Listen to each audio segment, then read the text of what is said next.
turn into a mod. Live on Twitch. And live on Odyssey and Kick. Cool. Are you actually there you are. Yep. It takes a moment. No. What was that?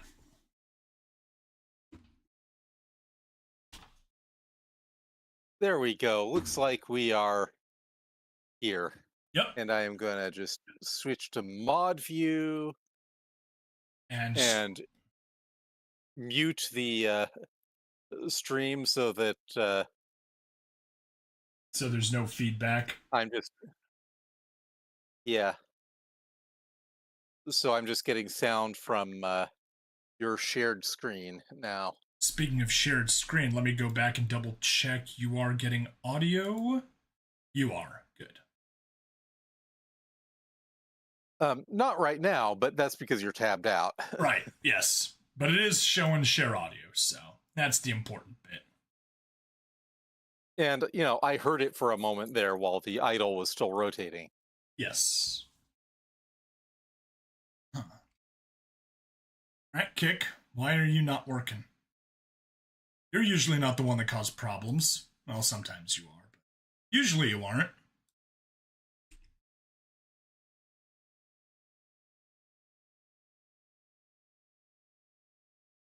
Well, the new Rogue Trader expansion has cops. Really? Yes. I mean, go ahead. It focuses on the Adeptus Arbites running an investigation about a missing tithe ship, which is sort of a big deal. Yeah, I can only imagine that it would be a really big deal. The Imperium likes its taxes. Who knew? I mean, doesn't every empire? It's kind of a big Pretty deal much, for most of them. Huh. Yeah. So the Adeptus Arbites are the central imperial law enforcement agency, and they're sort of terrifying. Uh-huh. Definitely. At least somewhat inspired by Judge Dredd. So, Oh boy. I mean, that's perfectly in character of 40K, but still. Right. Oh boy. Alright, well, if Kick isn't working when I try streaming it from Rumble, let's try streaming it direct from OBS. It's connected, it's streaming, it's showing good things. And let's see if that fixed. No? Still shows that I'm offline. That's weird. That's really weird.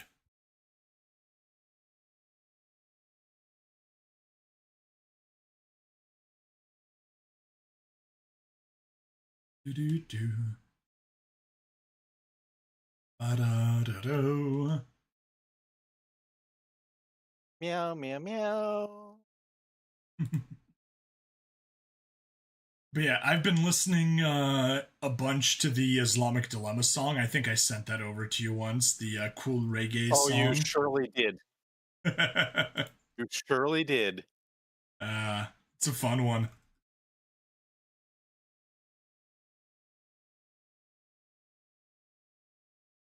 I don't know, did you get the theological implications of it, or not really? I think it was fairly self-evident, honestly. Very good. It sort of laid it all out in the frickin' song, so... That was the purpose of the song, yes. I'm just asking, because, I'm I'm very familiar with the Islamic dilemma, but whether so I easily got the stuff, but like the question is for someone that isn't very familiar with the Islamic dilemma, how obvious it was. But cool. Um, it sort of bangs on, okay, you're citing Jesus and the Bible as sources of authority, and yet you're basically trying to have your cake and eat it too. Pretty much.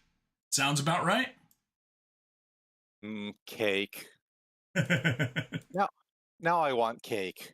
Depends whose cake.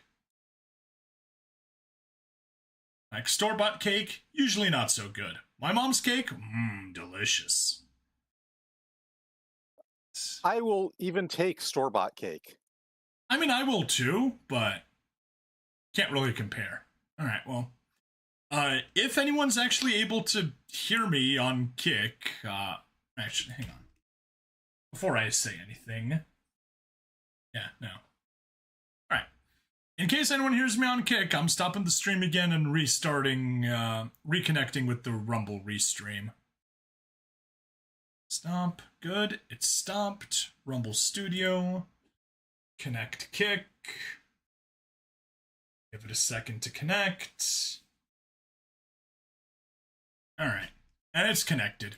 If it works, it works. If it doesn't, it doesn't. No big deal. Yeah. And if it's just not going to connect, it's just not going to connect. Whatever. Right. Just remember, why did Constantinople get the works? It's no one's business but the Greeks. Why? It's nobody's business but the Turks. No, it's the Greeks' business. Because it used to be their business? Until they were booted out rather savagely. Yeah, very savagely. Anyway, I think we got that. Let's drop the starting soon. Oh, I should probably do a chat test. Nope. Chat test. 1, 2, 3, 4, 5. I see it on Twitch, so.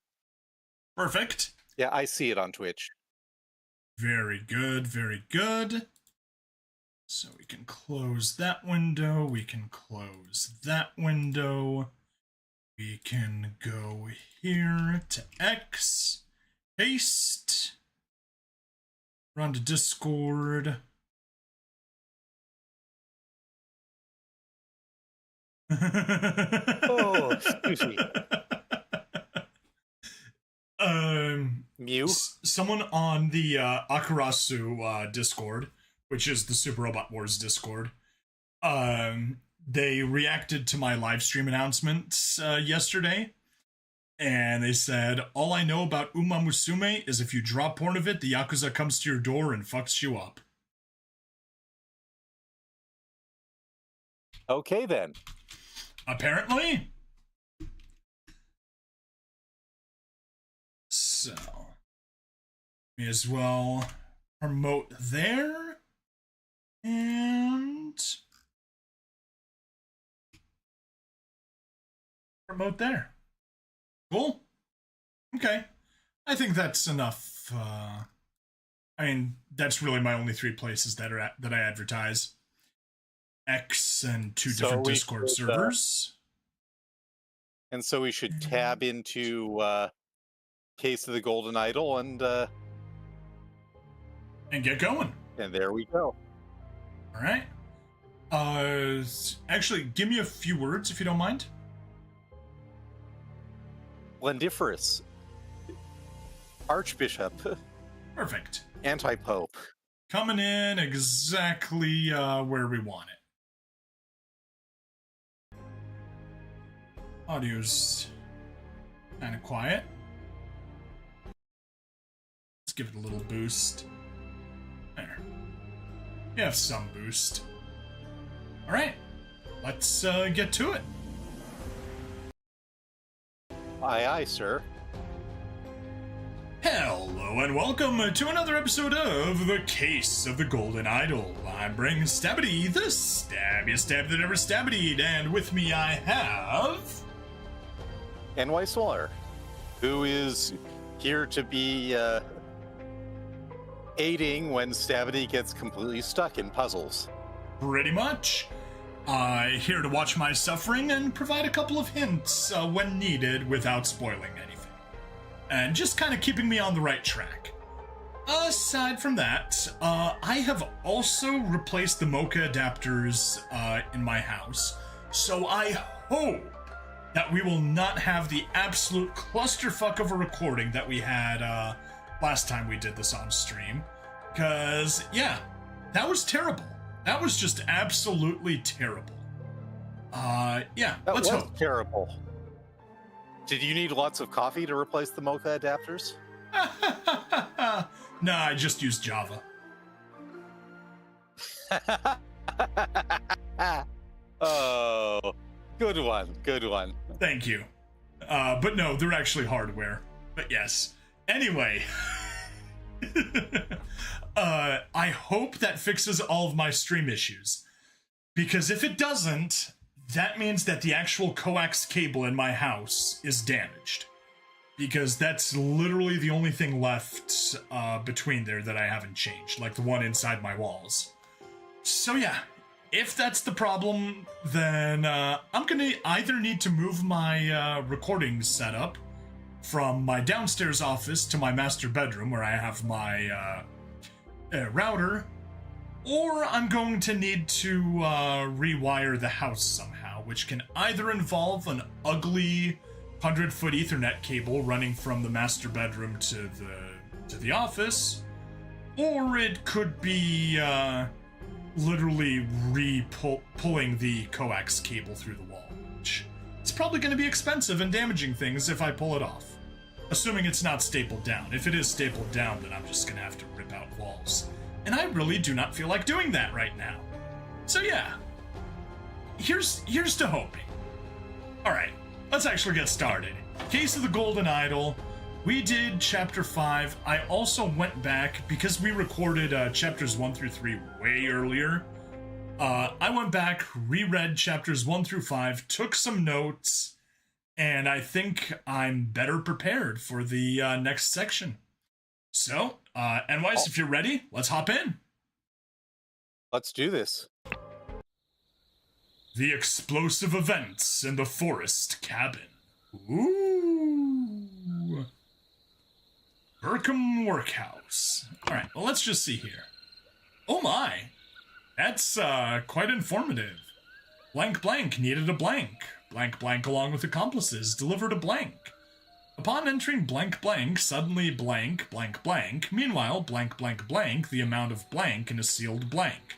When blank blank and blank blank entered the room, the blank blank and killed them both. I'm going to say, well, the bomb exploded just because of the chapter name. Or the gunpowder barrel. Well, I guess we'll see now, won't we? Let's see. Burkham Workhouse. Okay, wonder what work they do. Henchmen for hire in the Timberbrook region. Billy Cracker. Oakwood Gang, Brawler, Robber. Hardy Abe. Burkham Workhouse, Brawler, has a cart. Okay. So perhaps Hardy Abe here. Little Billy. Hobbs Gang Burglar enters through chimneys. Oh my. Oh my. Jack Nails. Timberbrook Inn Burglar. Picklock.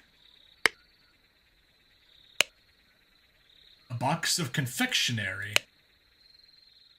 Workhouse. Nothing here mentions confectionery. Huh. Different types of hats. Rather silly hats. Yeah. Rather silly ones, but still. Oh, and look, it's another Uma, but it's not an Uma Musume.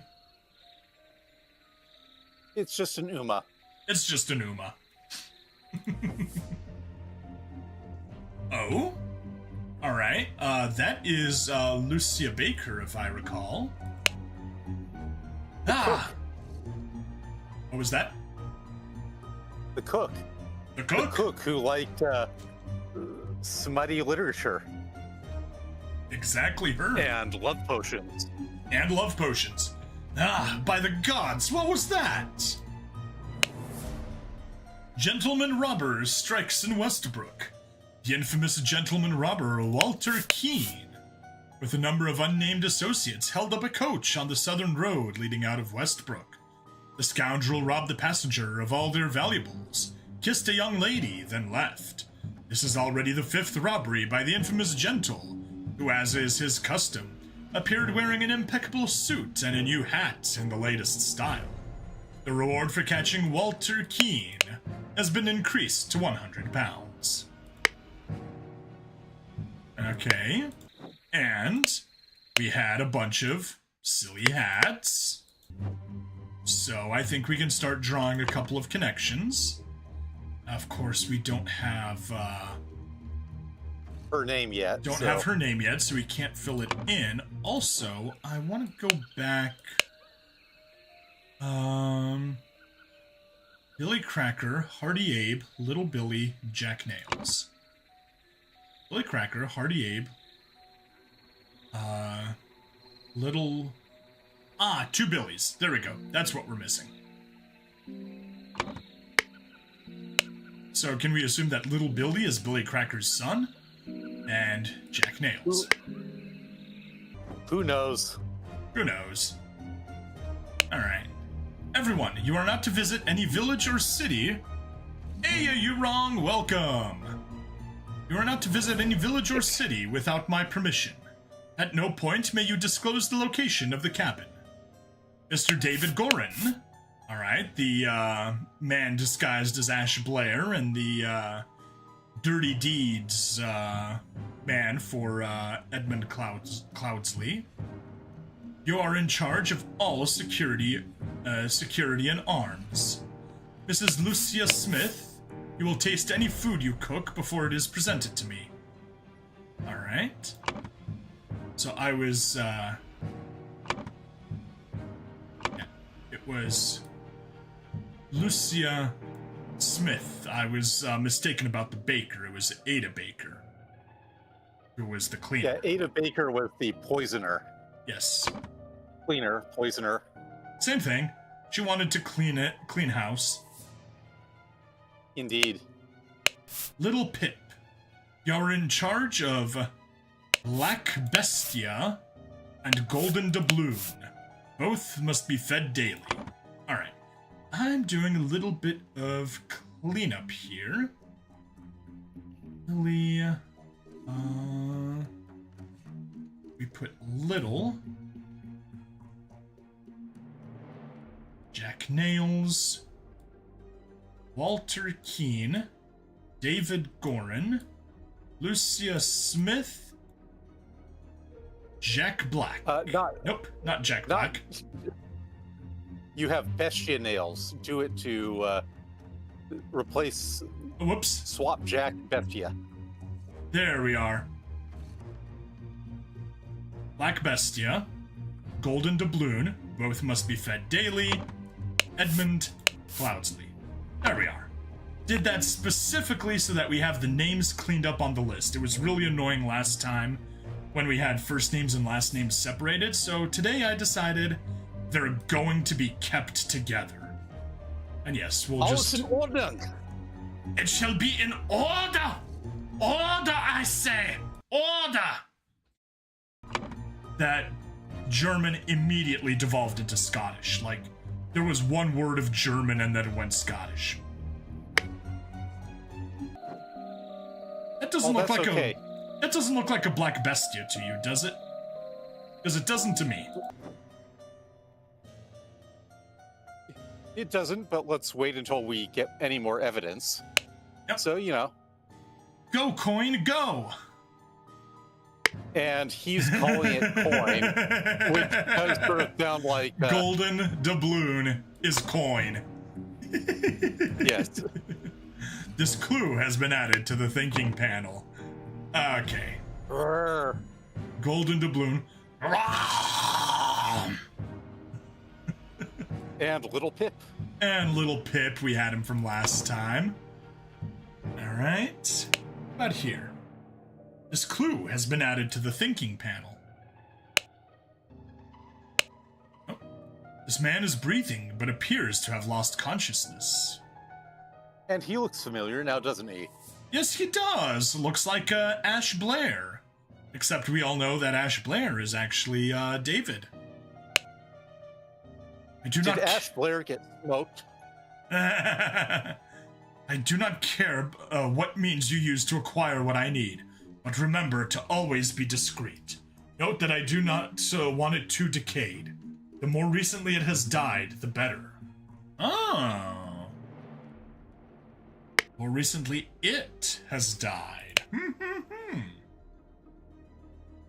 One of the old workhouse geezers croaked yesterday. I will arrange for a cart to move the corpse, if you send me directions. And be quick, before they bury him. I do not want to dig up that stiff. Okay.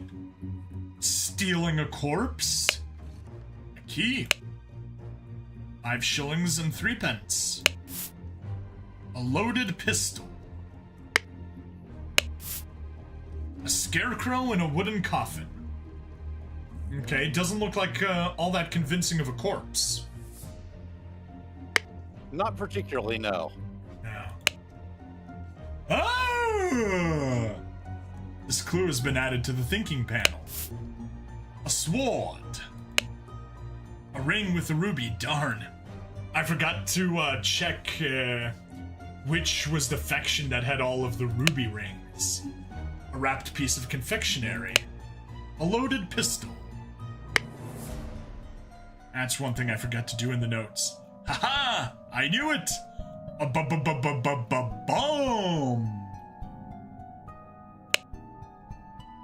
A broken, Bar. Bar, yes. This clue has been added to the thinking panel. A club. Yep. Definitely,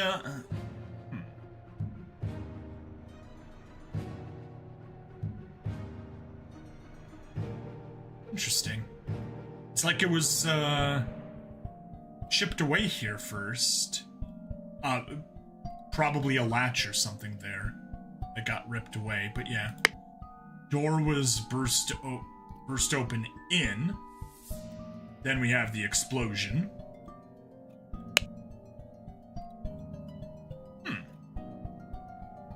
Some sort of tattoo.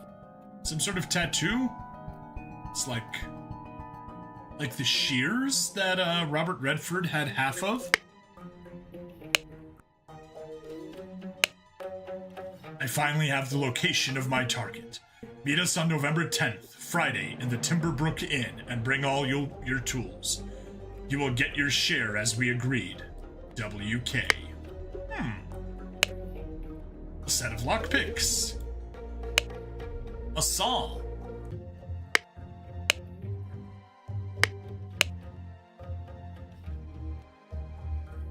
That may have been sawn through. It does look like more of a clean cut compared to here.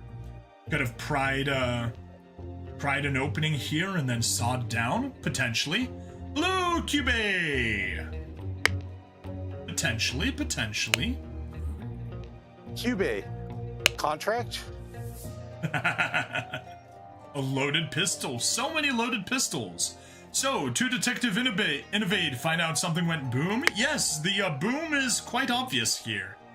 And it looks probably like a vase of some sort, and the golden idol was inside of that vase. A shard of a vase. There we go, I called it. It was a vase. There is the mysterious golden idol.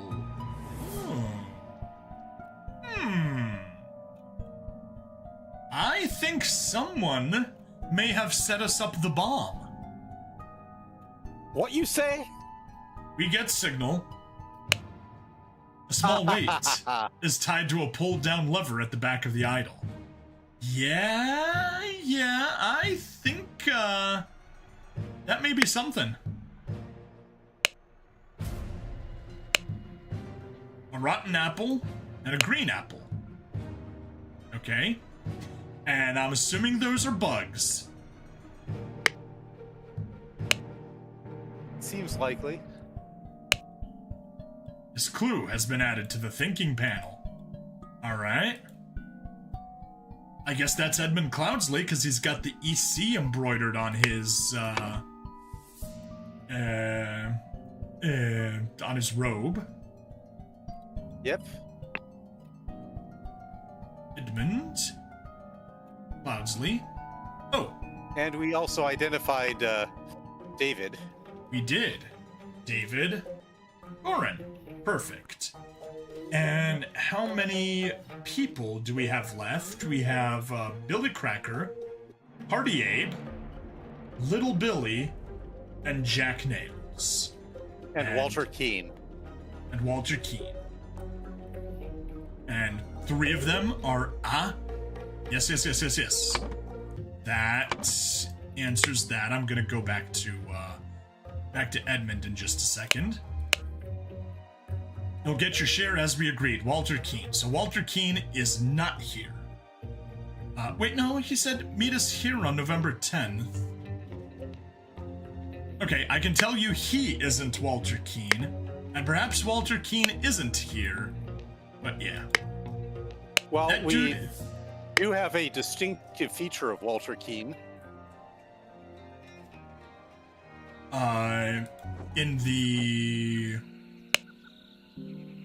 In the newspaper that the cook has. Yes, Walter Keane, the gentleman robber. That's right. I guess that definitely looks Walter Keane. He's got the fancy hat. Okay. I will definitely doesn't look like much of a gentleman. And a sword. What was that? Well, and a sword, which and a sword, yes. Which fits with, a highwayman as opposed to the hired thugs that... Yes. Alright. I feel confident saying that is Walter Keane. Right. Let's get back in here, find Edmund Cloudsley. A pistol, loaded. And let's take a peek at this. Vacuum V1. This simply did not work. After I aimed at the sealed vessel and activated the idol, both air and vessel disappeared. Upon further consideration, it was an obvious mistake. Vacuum V2. Attempted with this input, and it was a definite improvement. It decreased the amount of air, but curiously still did not create a complete vacuum in the sealed vessel. Interesting. So he's experimenting with different spells that the golden idol can perform. Gold filtering. The target must contain some gold for this to work. Seawater is a suitable target, for example. However, a great deal of seawater would be required for this to yield any significant amount. Perhaps I should try it on a ship in an open sea. First step, get gold by aiming at the target. Second step, aim at an empty vessel to retrieve it. Interesting way of prospecting for gold. Unknown effect. If the implications of this are what I surmise, this could be a tremendous discovery. The next step is to progress from fruit to some more advanced organic matter. I must ask David to fetch me a dead body for further experiments. This is vitally urgent. Is this bringing things back to life or rejuvenating them? As in, these were a pair of equally rotten apples, and this one got rejuvenated to being green. Potentially. That's my theory for now. Spontaneous combustion. You cannot combust target if you have not performed the freezing beforehand. Interesting. The speed at which heat is increased appears to be influenced by how strongly I press the trigger and how long I have performed, I'm assuming freeze, before it. Freezing. Yes, there we go, that's freezing. Freezing the target rapidly can create curious side effects. For instance, I should be careful when freezing water in a sealed bottle. It exploded and the glass shards flew everywhere. Those don't look like glass shards to me. They look like maggots or something. Yeah, they're bugs. Safety notice. Upon pulling the trigger, if the glyph input is meaningful, the idol will perform the intended action on the target it can see. If it is red, it is ready for spontaneous combustion input, and it will turn blue afterwards. If the eye is blue, you can only perform freezing input, and it will turn red afterwards. Okay. And you see with all the different bookmarks, he does the formula for the different actions. Yes. So he's got that. Anyway, I want to jump back and take a peek. We have the heat and then 2 squares between 2 lines.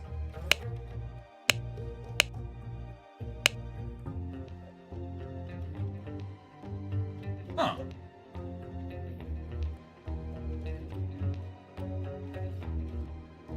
I'm gonna jump back. Yeah, it's definitely the one without the dot in the top left.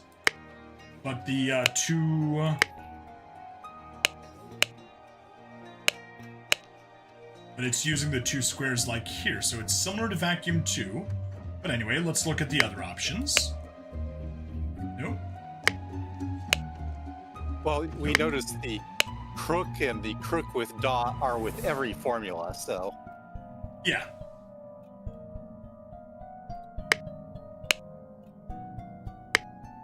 Yeah, So what I can say is that it is the vacuum V2, but without the dot on the crook. So, yeah. It could just be... Let's see, what color is it? It is blue, which means we just...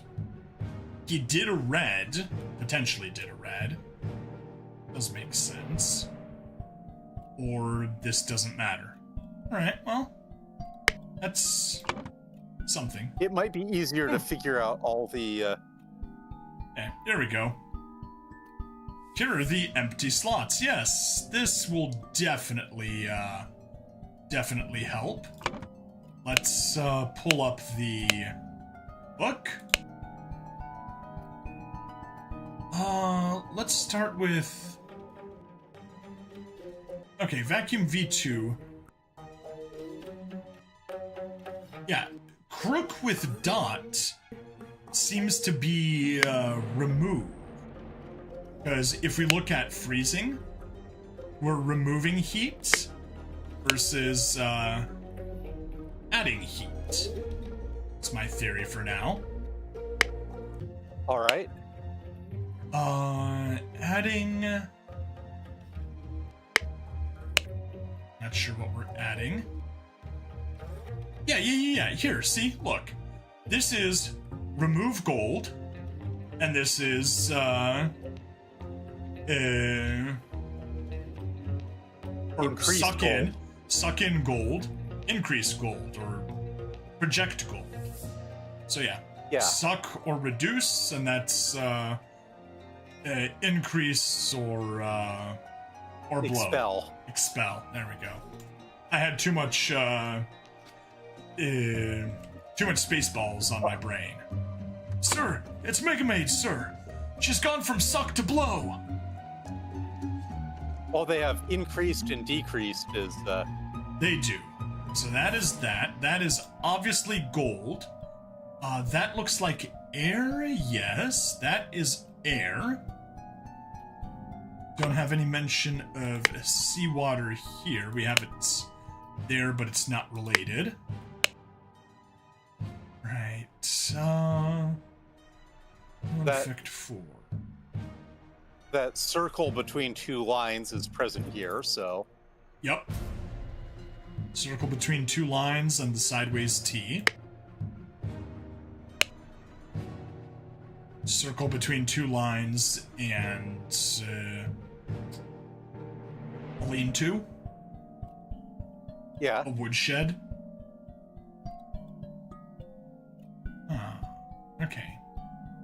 So increasing somehow this combination results like in fire or heating or spontaneous combustion or freezing if you remove the same thing.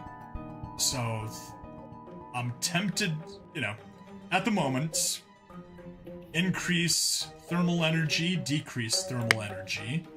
Let's just get back here. Lean to... I mean, it has to be heat here. Yep. Because it's in the heat and freeze, but it's not in the rejuvenate.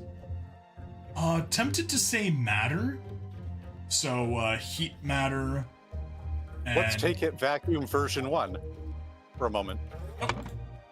Oops, that's gold. Ah, yes, remove matter. All right. Upon further consideration, it was an obvious mistake. Yes. Yes, it was. There we go. We know how that works. Okay, now we just have two guys here. So let's figure out which ones they could be.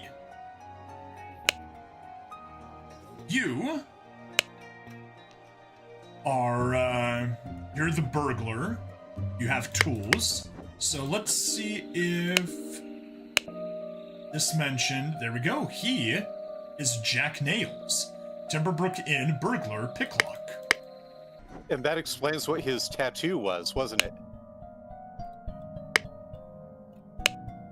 Ah, okay. Picklock. So yeah, that is him. And we said Jack Nails. Jack Nails. Now we just have this guy with the club. And horrible teeth and super ugly face. Alright, so we got Jack Nails selected. Little Billy, Hobbs gang burglar enters through chimneys, yeah. Okay, so that's the two choice of burglars. Went with Jack Nails rather than Little Billy.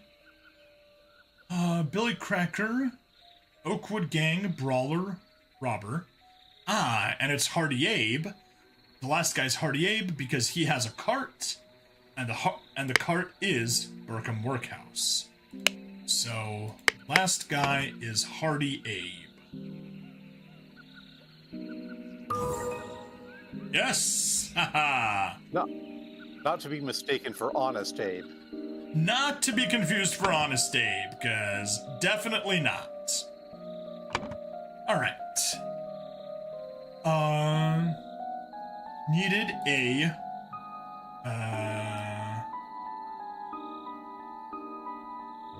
corpse, I guess.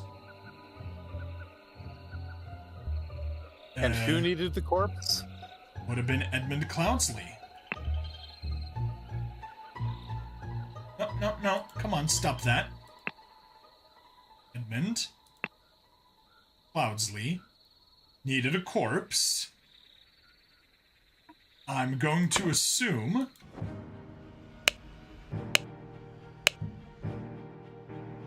David Gorin delivered the corpse. Or to move the corpse if you send me directions. Yes. Well, David Gorin was stationed here. True. Could be Walter Keane with accomplices. True, Walter Keane is the one that had accomplices. Oh, probably wrong, but Delivered a... yes. This is where I would have figured out that it's not David Gorin, because they delivered a coffin, but the coffin did not have a corpse. It had a scarecrow in a wooden coffin. So now we know that it wasn't David Gorin. So I'm gonna go with... Shall we argue about the contents of the coffin? I mean, technically there's a corpse on top of the coffin, and if you kind of slid... He's still breathing. An almost... He's still breathing. There is an almost corpse almost inside the coffin. I'm just saying, if we argued about the contents, that would make it a straw man argument. Oh! There we go. You were setting up for a pun. Shouldn't have doubted that. Upon entering...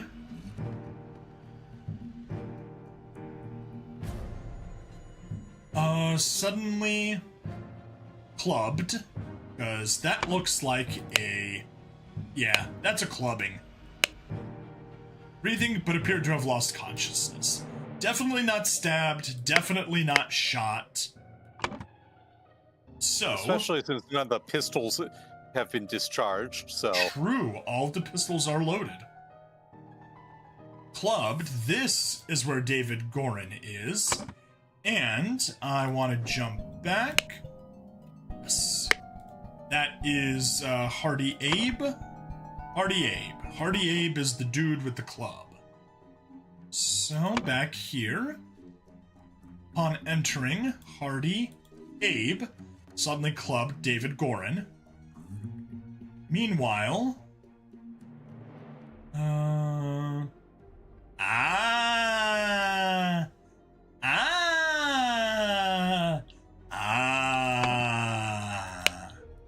That is the sound of revelation, isn't it? It is.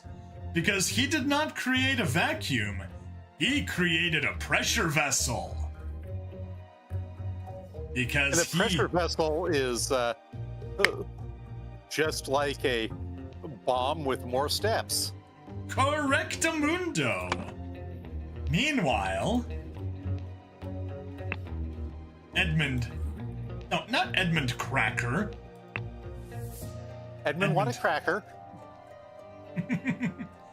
Increased the amount of air inside a sealed vase when we have Hardy Abe and Walter Keane.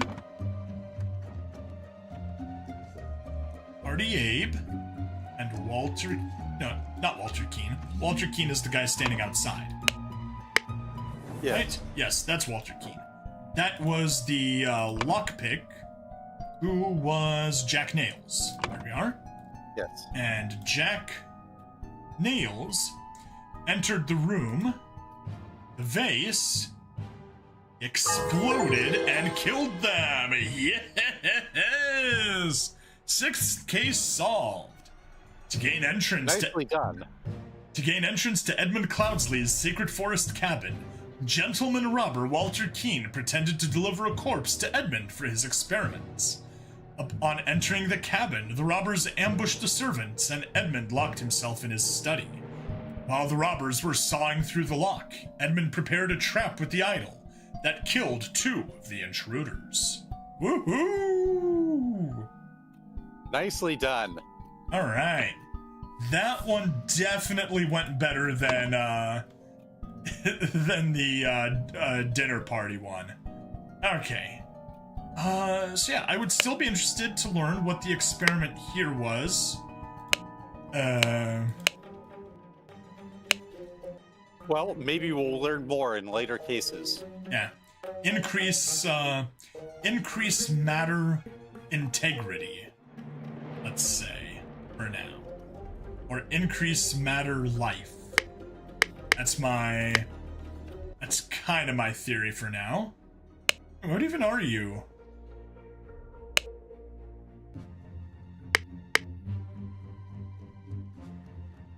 Okay, well, that explains why. Ooh, and Little Pip opened the door for Golden Doubloon So you could come out and attack Walter Keene. Cool, cool, Yep. cool. Very good job, little Pip. Even if you do like filching things. And of course, Lucia Smith is just here. And they're ignoring her. David got whacked. And you notice what she's reaching for? She is... It looks like she's reaching for a,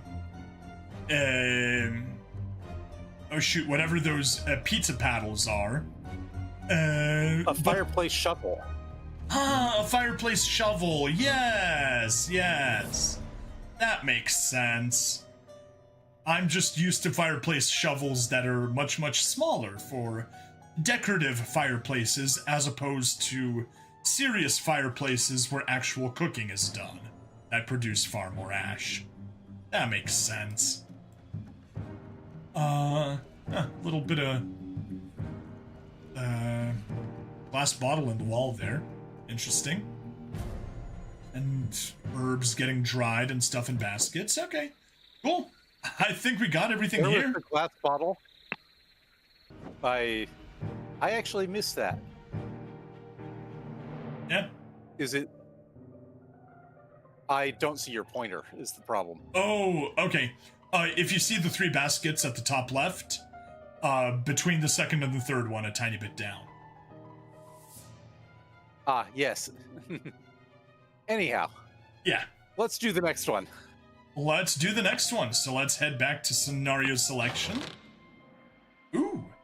And we got the straw man. A cutscene. Let's see what happens in this cutscene. Yes, we do. Then, Sir Coroner, the bandits accidentally set off my master's laboratory. What happened afterwards? I managed to fend the rest of them off, but my master, Lord Edmund Cloudsley, got caught in the blast, which severely disfigured him, and soon afterwards he died. Bless his soul. Laboratory chemicals, right. Yeah. Right, I just want to reread that. Then, Sir Coroner, the bandits accidentally set off my master's laboratory chemical ingredients. There we are.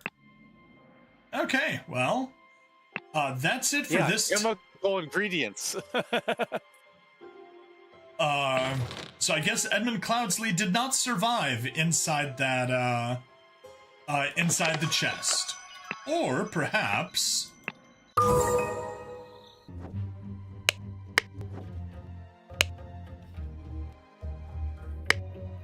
Oh, and I guess also, he is bald. That's always just been a wig that he's been wearing. Forgot to mention that earlier. Yeah. He might have died in the blast.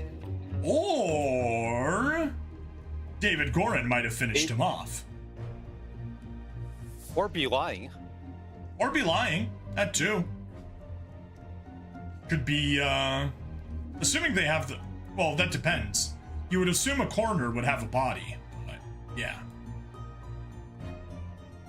So yeah, that's that. Let's go back to the scenario selection. And a preview of Chapter 3, The Ascent. Okay. That is weird. Those are some really weird cultists. Or aliens. Or monsters. Or something. Eldritch horrors? Cultists? We'll have to see. But yeah, that's it for this episode. Please like, follow, subscribe. Check me out on Twitch, YouTube, Rumble, Odyssey, and Kick. Free money in the description, as always, and I'll see you guys in the next part. Bye-bye. There we are. Recording over. Well, that case went pretty well. That one went so much better than the previous one. Everything just lined up, made sense. To be fair, there were only 3 rooms instead of 4. I don't know if that made a difference, but yeah, it was easier switching back and forth and less things to grab. But to be fair, I like the effect of how they changed the music across the 3 rooms in that case.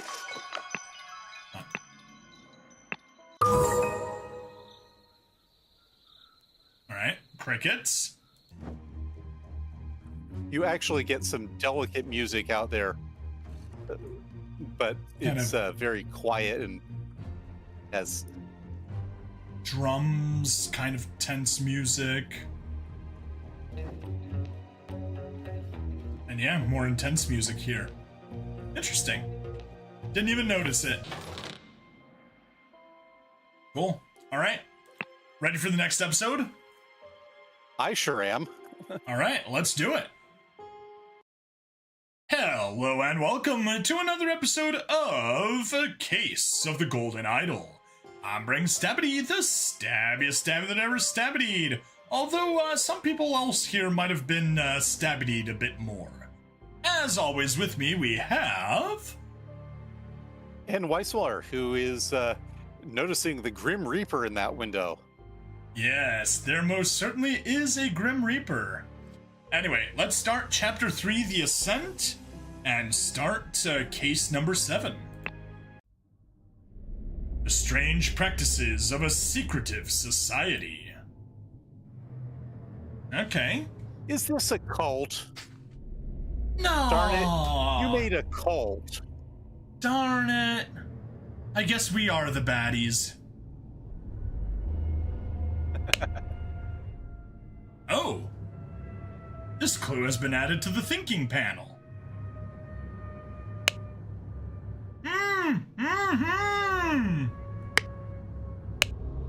He sounds almost like a turnip boy.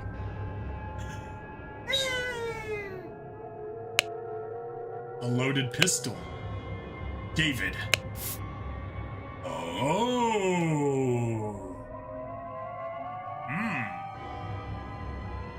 The gathering will be on March 14th. To follow our plan, we should be there at least 2 hours before midnight. The target will arrive in full costume. Grab rope and weapons. Walter Keane. Ash Blair Finest Tobacco. This is none other than David Gorin again. To David Gorin for reliable service from Edmund Cloudsley. A coil of rope. A shabby formal coat. Probably Edmund's. A dagger. That actually looks like David's formal coat. The shabby purple thing he wears around. Ah. Fair. Hand and eye. And that's exactly what the pop-up says. A hat. A silly looking hat. A loaded pistol. A sword. A hat. A clean new coat. So yeah, let me jump back. Not here. Return to scenario selection. Jump one step back. Hop over here.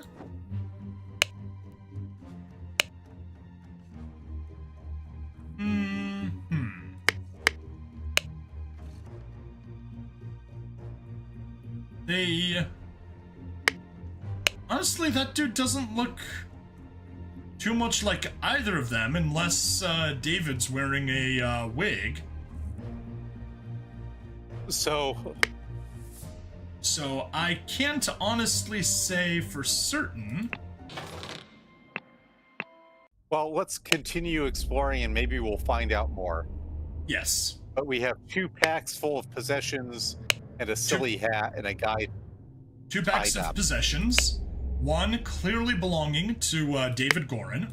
One clearly belonging to Walter Keane. And this guy who doesn't seem to be either of them.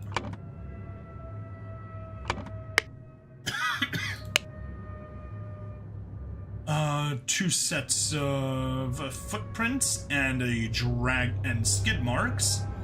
I'm assuming from dragging the body, so I'm gonna say David and Walter were dragged. Oh shoot! 1 second. Pausing the recording. I need to find Um.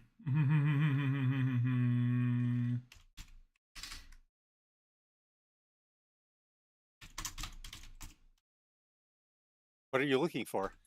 St. Patrick's bad analogies. What?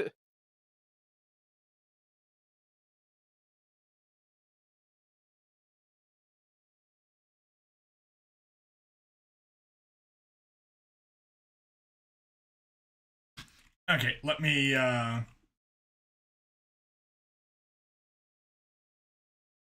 me switch Discord over and share a different screen. So stop sharing. Share. Is he not one of these guys? All I am seeing is one moment. I am You got to switch back to Discord. no, I am in Discord. I'm trying to okay. Yes, one of those guys. Definitely. Do they have...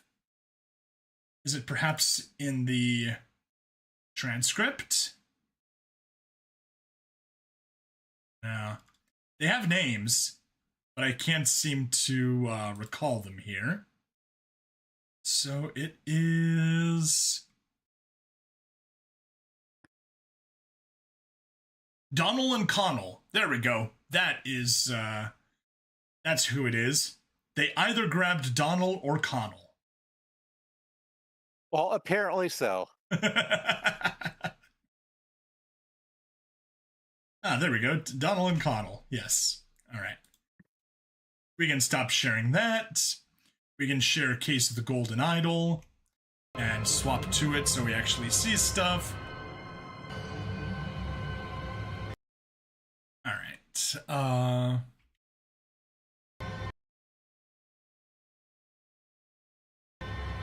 So yes, this was either Connell or Donald.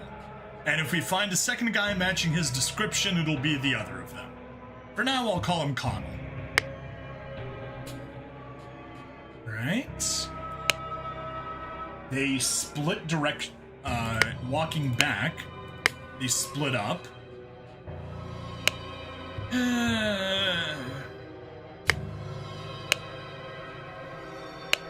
Don't have any specific descriptions here, but I will jump back to the previous scenario one more time.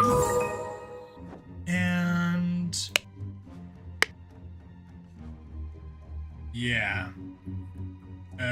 Walter Keane looks like he's wearing riding boots, which would leave heel marks separate from the front of the shoe. So I will say, turn to scenario selection, that this was Walter and this was David. Am I positive? Nope. But worth a shot. That's a theory. That's a theory. And there's Connell. Okay, what do we have here? This clue has been added to the thinking panel. Brothers wear masks appropriate to their house. Dark hands. We ran into dark hands before. Proud beasts. We ran into them. Water snakes. So yeah, we have encountered already. We've encountered the dark hands, at least. Oh no, we encountered proud beasts. Well, in a letter. Chapter 3, yes. No, sorry. Chapter 4. Willard Wright is a proud beast initiate. Okay, well, so we've encountered proud beasts and dark hands, so they appear to be houses within this cult. Yes. Sebastian was a member Sebastian Cloudsley, so the guy that died in Chapter 2 and in Chapter 3 we were dealing with his estate. He was also a proud beast.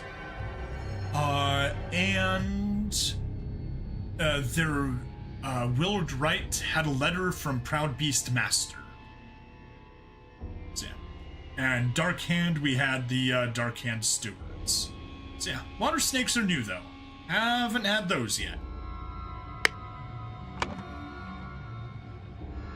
Oh. Oh, okay. Well, we will find evidence. Dark Hand, Proud Beast, Water Snake. I'm just gonna say that looks like a water snake. And that looks like a Proud Beast. I don't see your... You don't have my mouse cursor. Blue in the middle looks like a water snake because it's blue and it has fangs like a snake.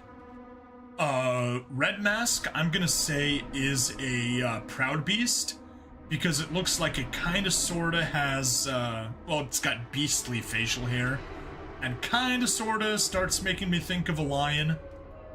And by process of elimination, that would leave the, I don't even know how to describe that thing on the right. The carrot nose. The carrot nose, yeah. I wanted to make some sort of a joke on Snowman, but... A Swamp Man. There we go. The Swamp Man with a carrot nose just like a snowman. I'll call that a Dark Hand. Yeah. We'll see. I think we'll find actual evidence one way or the other. Yes. Alright, 2 rooms to go to further. Ah, okay. Brothers wear robes appropriate to their ranks. Master, Steward, Initiate.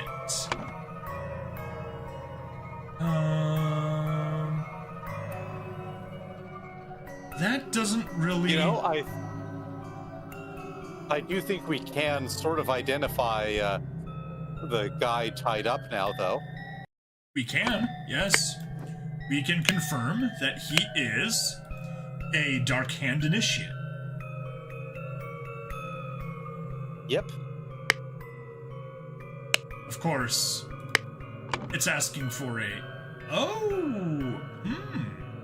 You're right.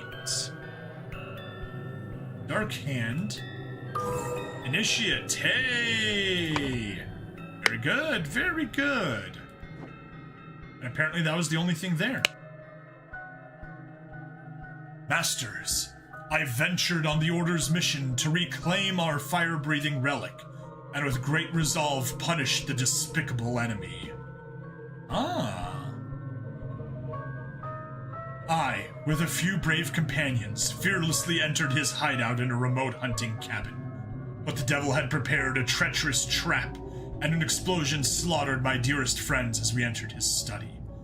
Thanks to my sturdy physique, I survived the blast, only to be assaulted by the enemy's lackey, assassin warrior David Gorin, and a pack of bloodthirsty hounds.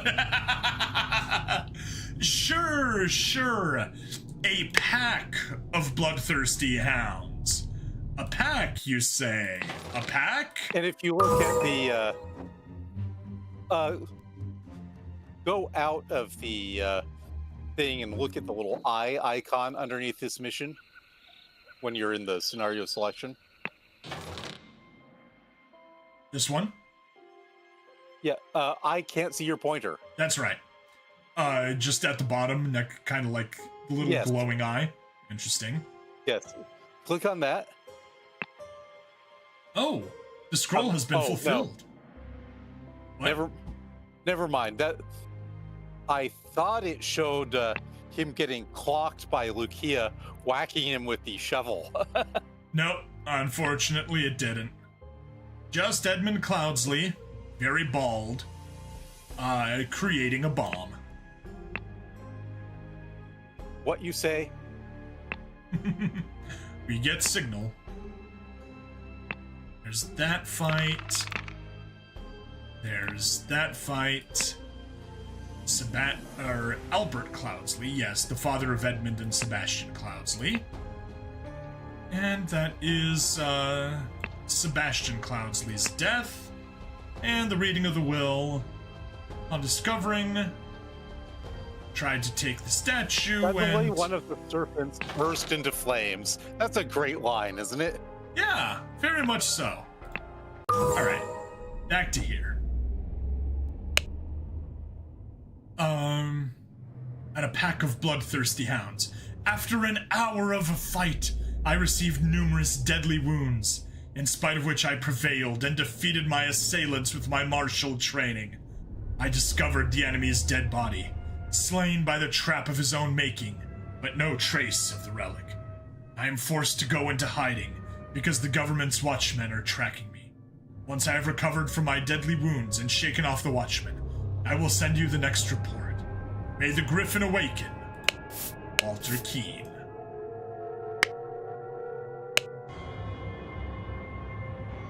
Master, let's check dates. January 5th, 1789. And then 9 months later.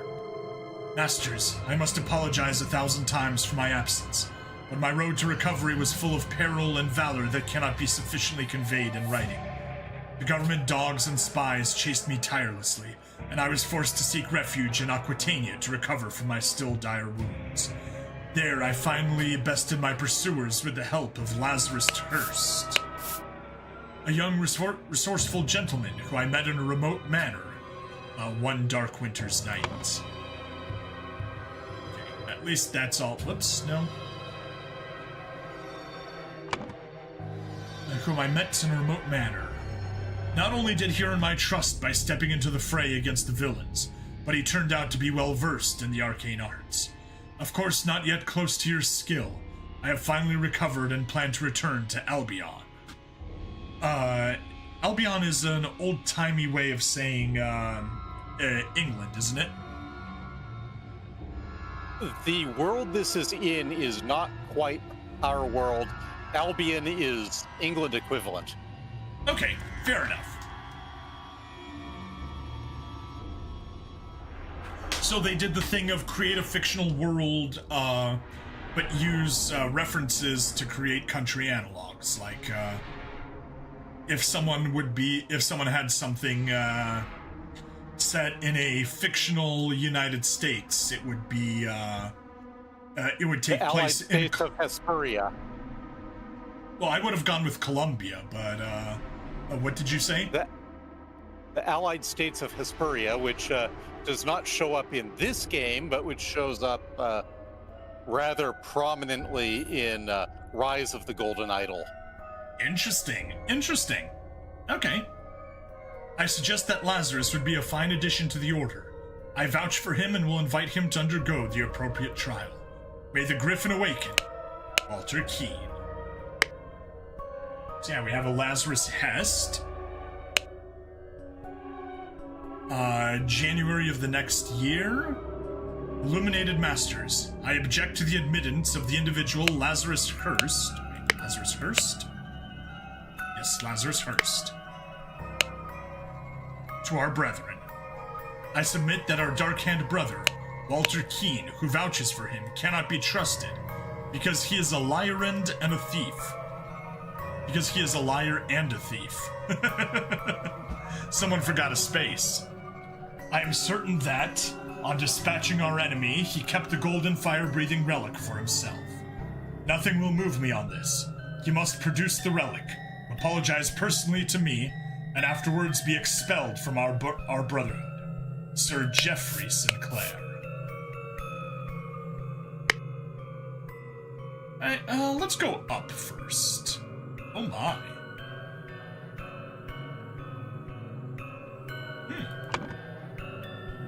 There are empty slots. Ritual of...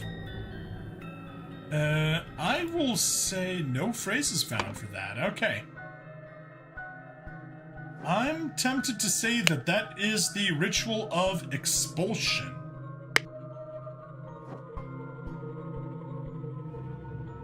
But let's see here.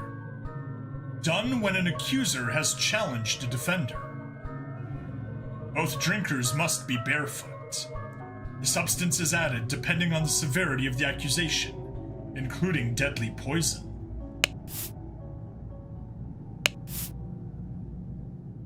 Add substance to one of the cups. Defender chooses first. Accuser chooses the remaining. Both partake in wine cups. Okay. So that is the ritual of challenge, it seems. But I spent the past several years building up an immunity to iocane powder. Yes. Ritual of squabble. Only initiates can be defender and accuser. The sword must be borne by any dark hand. Required decorations of the hall, the Grim Reaper, the never-tiring teacher, the feeder of mouths. Ritual of conflict. The accuser must deeply hate the defender. The sword must be borne by any initiate. Required decorations of the hall. The never-ending teacher. The keeper of treasures. Never-tiring teacher. Oh, the never-tiring teacher. What did I say? Never-ending. The never-ending teacher. Sorry. The keeper of treasures, the mirror of the soul. Well, the decoration is the Grim Reaper, which means that it appears, at least from just these two, Ritual of Squabble, Ritual of Conflict, it can't be the Ritual of Conflict. It can be the Ritual of Squabble, but we don't know that for certain. Sword must be born. We need to figure out what the other two decorations are. Correct.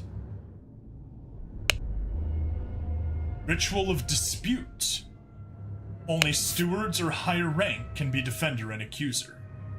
The scepter must be borne by Water Snake Master. Required decorations of the hall. The keeper of treasures, the never-tiring teacher, the Grim Reaper. Ritual of Discord. Hey, we're on Discord. The houses of the accuser and defender stand behind their brother. The scepter must be borne by Dark Hand Master. Required decorations of the hall. The speaker to the blind, the Grim Reaper, the keeper of treasures. Now, it does have these little blue circles with a little tail sticking out of them. And we see that one is there on the Grim Reaper. One is there on the key, which I assume is a keeper of treasures. And one is here on the book, which definitely sounds like a never-tiring teacher. So, speaker to the blind, definitely not. Keeper of treasures, never-tiring teacher, the Grim Reaper. I think we are doing a ritual of dispute. Only stewards or higher rank can be defender and accuser.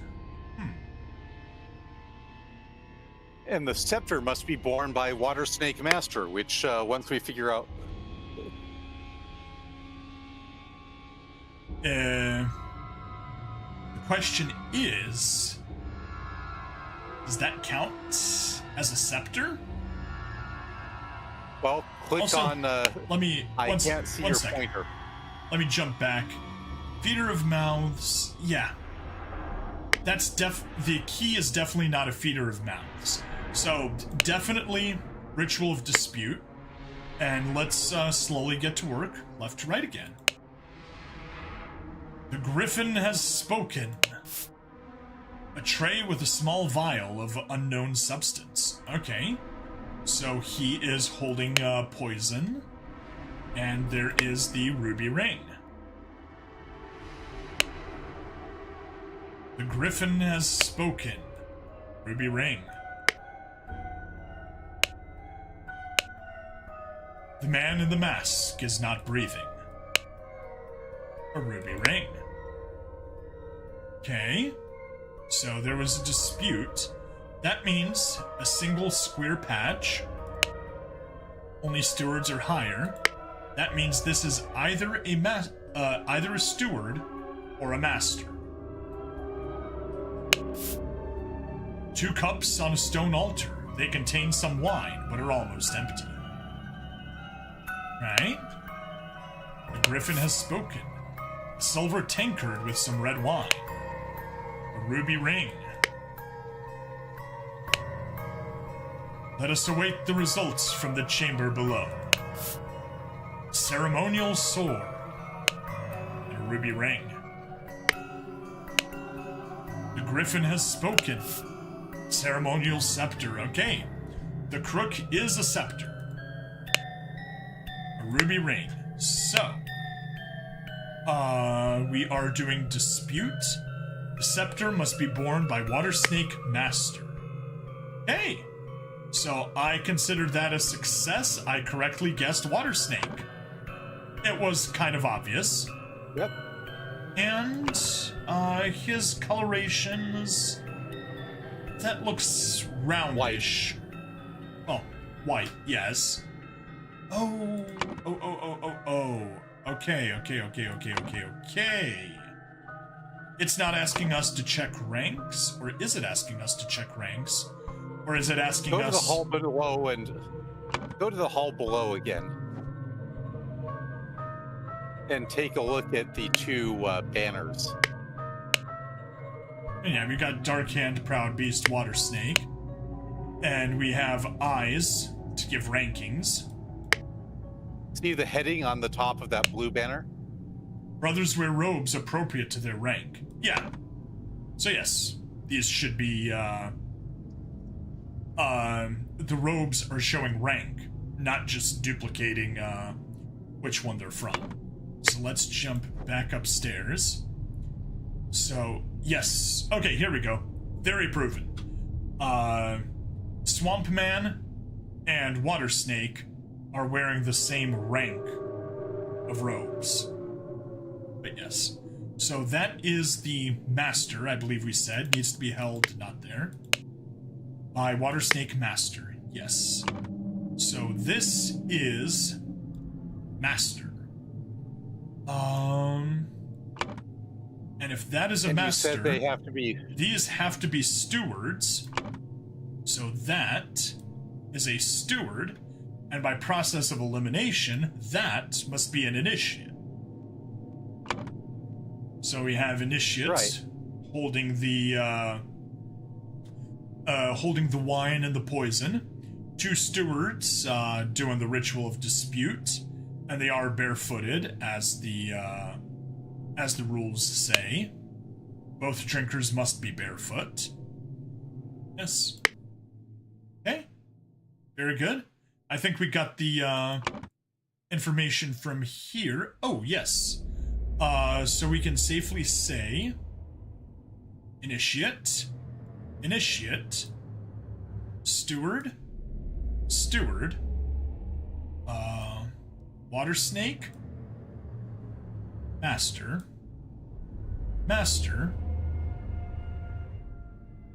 water snake.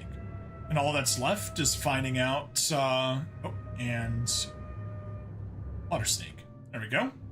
Just gotta find out which one is, Swamp Face and which one is, Proud Beast. Alright, let's check downstairs. Clue has been added to the thinking panel. Ooh, okay. They are, initiating, it seems, by burning in, or by branding him with an eye to denote a rank. And yeah, go ahead. And the other one I'm assuming is the matching matching house. symbol for the house. Yes. All right. House on his back, is that supposed to be a humanoid snail? Arcane Proud Beast Water Snake. Yeah, it doesn't directly come there. 2. That's a little hard to eat. I have no mouth and I must eat.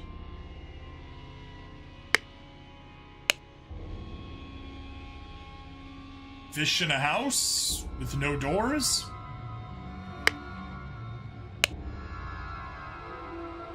Man wearing the wrong clothes for both seasons. Yep. I am legitimately confused here. Alright, how about you? Prepare to receive what you have earned. Okay, so he will be a Proud Beast Initiate. A ruby ring on his finger. A ruby ring in his pocket. Yes, he will be granted that. Proud Beast. Simba. Remember who you are. You are my son, and the one true king. And a single eye to denote initiate. Brother, a member of our order has proposed a new candidate to join our brotherhood. Our brother's trustworthiness, however, has been challenged. Therefore, we have decided to take measures to resolve the fate of these individuals. If the brother proves himself, he can vouch for the newcomer. If the newcomer survives the appropriate trial, he will join our ranks. You are summoned to join our gathering on March 14th and fulfill your role in the rites of Brotherhood, Council of Masters. So, this is the ritual of... initiation? The ritual of Tankard. The ritual of Tankard. Ritual of Tankard, sure. Tankard. Oh. Well, Alright, anyway. We still have more. I have signaled to Griffin who I am. I accept my fate, whatever it may be. Alright. Inception. Valuation. Transition. Admission. Administered by Proud Beast Steward. Administered by Darkhand Steward. Administered by Water Snake Master. Administered by any Master. well, we can safely say it's inception or evaluation because this is a steward. This is a steward. So we can rule out transition and admission. It is inception or evaluation. Administered either by Proud Beast Steward or by Darkhand Steward or Master. Now, I think... Okay, I made a joke, human snail, and sure enough, number 1 is snail. But let's just go down the list. Snail, fire, water, tree. Snail, that definitely looks right. Fire, is he eating ash or eating coals? Fire eats with no charcoal? mouth. Fire eats with no mouth. Okay, I guess. Ein fire is... hell, there's a myth about Thor about him getting into an eating contest where he almost beats fire, and the point being fire is the thing that eats more than anything else. And it has no mouth, so... Makes sense, makes sense. Water? Water is fish house. I guess, yeah. And tree? I don't really get how that's tree, but... Is he... Tell me, what does a tree look like in the summer? Does it wear a green coat? Ah, it does. I was about to say that coat looked like it was made of leaves. And sure enough, yeah, that makes sense. That makes sense. Okay. Okay, so yeah. I got it just off of the snail. So this is the ritual of inception. So it has all sorts of funky dream stuff going on, apparently. Yeah. And this is a Proud Beast Steward, and that is the name that we had recommended which is Lazarus Hurst. And actually, I will go back, and this one is not merely Water Snake Steward, although he is a Water Snake Steward. He is Jeffrey Sinclair. Which means the person he's challenging is then...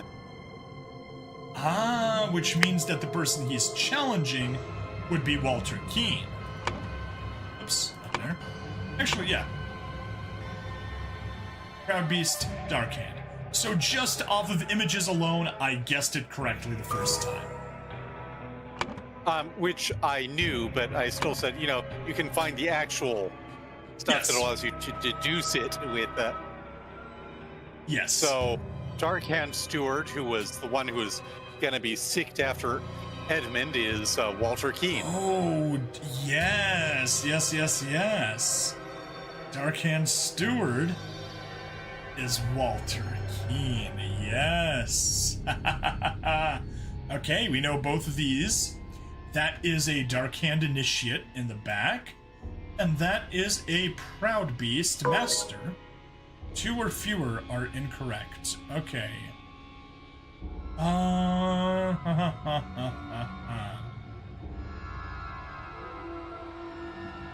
One of these people is not who they seem. Okay. It is probably Walter Keane. That is incorrect. And... Trusted. I'm certain that on dispatching our enemy, nothing will prove this. He must produce the relic, apologize, and be expelled from the Brotherhood. I can give you more of a clue if you want. Give me 1 second. I'm feeling good about this right now. I mean, obviously by process of elimination, I could say that it's David Gorin. But I don't want to jump to conclusions just yet.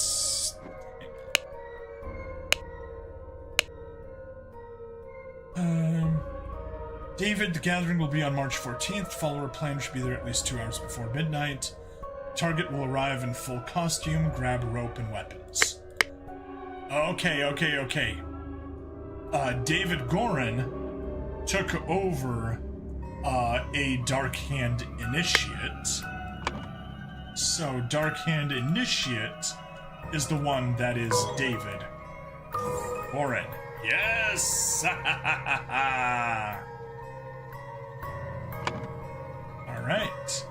So he's not really Dark Hand Initiate, he's an imposter. An imposter. Alright.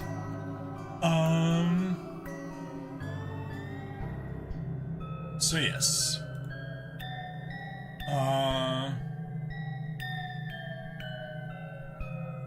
Was challenged to we said, dispute. And the person challenged was none other than Walter Keane. He is a pretty sharp fellow. Yes, he definitely has a keen edge to him. Yes. With David Gorin, ambushed, we said, Darkhand. Yeah. Ambushed, Darkhand, Initiate,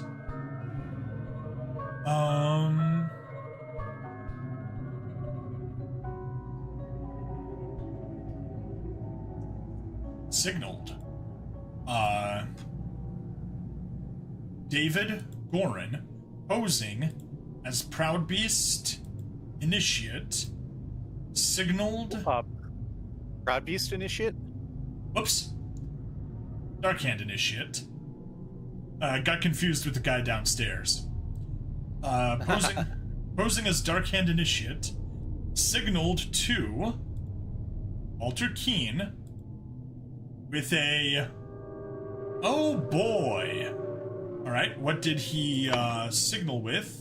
Let's leave here. With a tankard.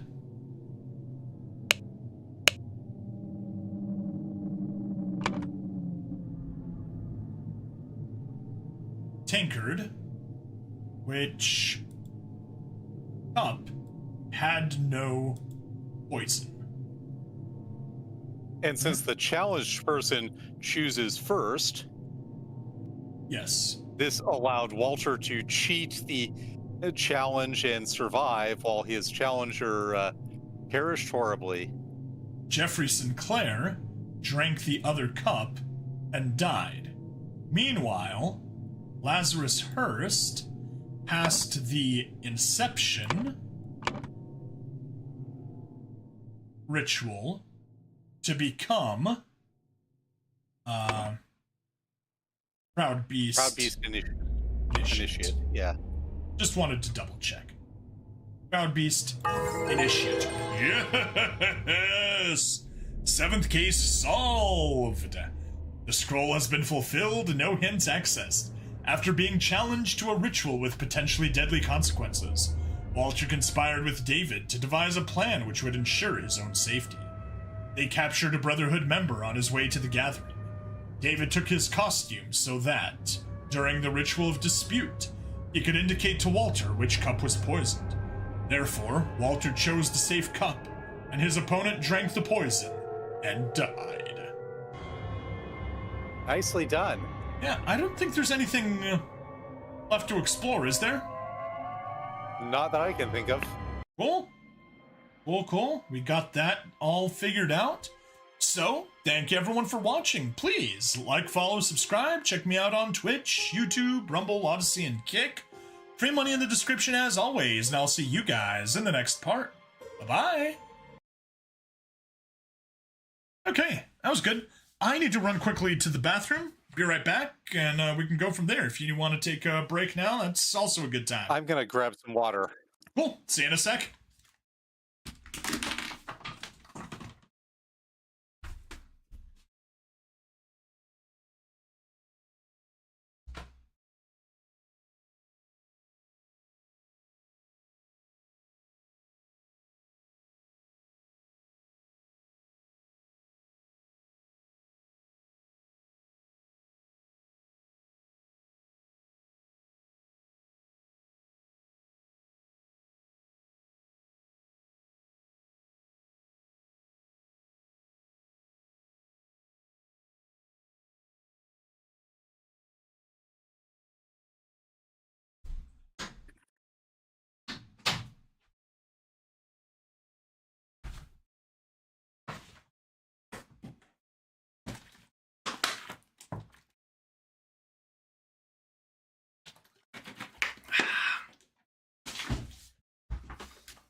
Alrighty, I am back.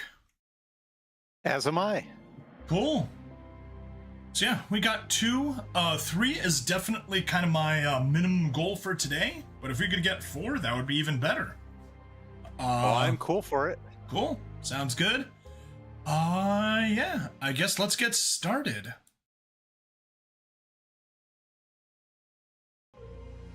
Hello and welcome to another episode of Case of the Golden Idol.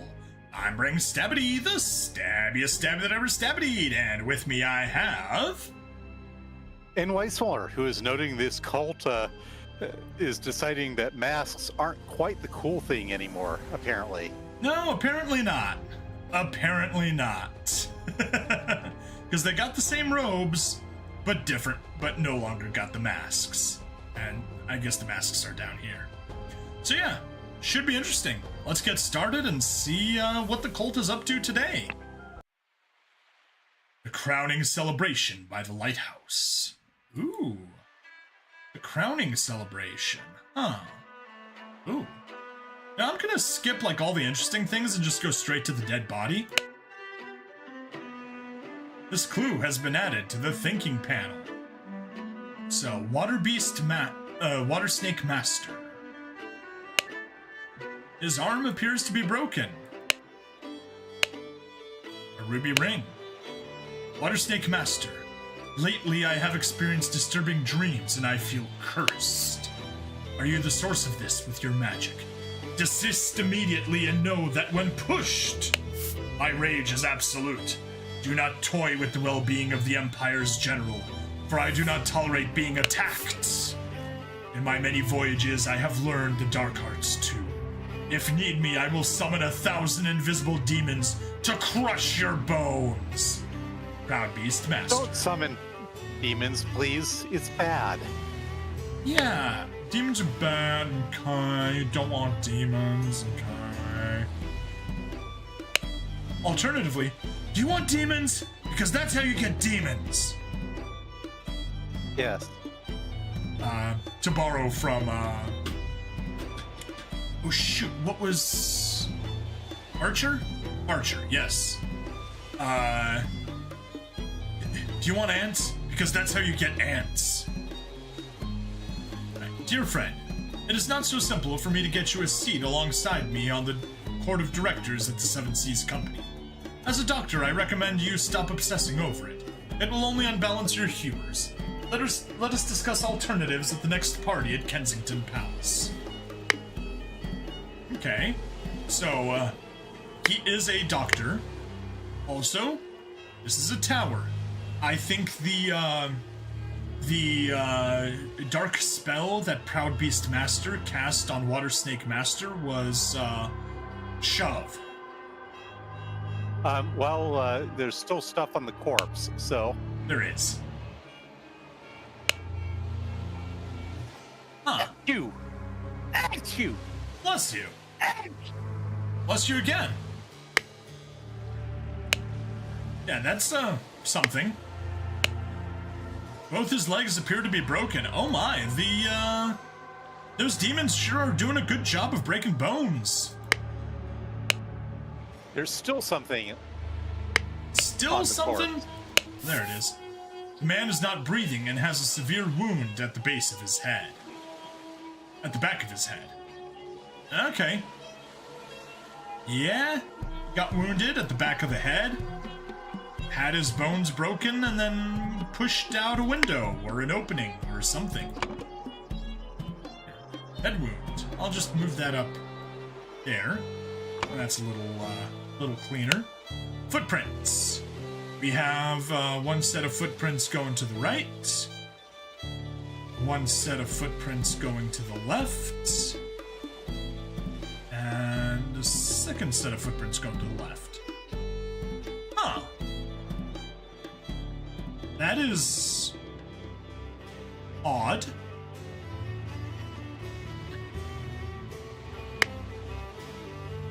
Someone walk all the way around? Whatever. We'll figure it out. Rules. Okay. The one who claims to be Griffin Reborn must perform a miracle. If someone repeats the miracle, it is proven that it was not a miracle, but mere magic. If no one can repeat a miracle, the masks fall. Claimant is punished. Yeah, if it's mere magic, the claimant is punished with death. Yep. Whereas if no one can repeat the miracle, the masks fall. Claimant is crowned as Griffin Reborn. Okay. Alright, so... what happened? Okay. This dude... somebody performed a miracle.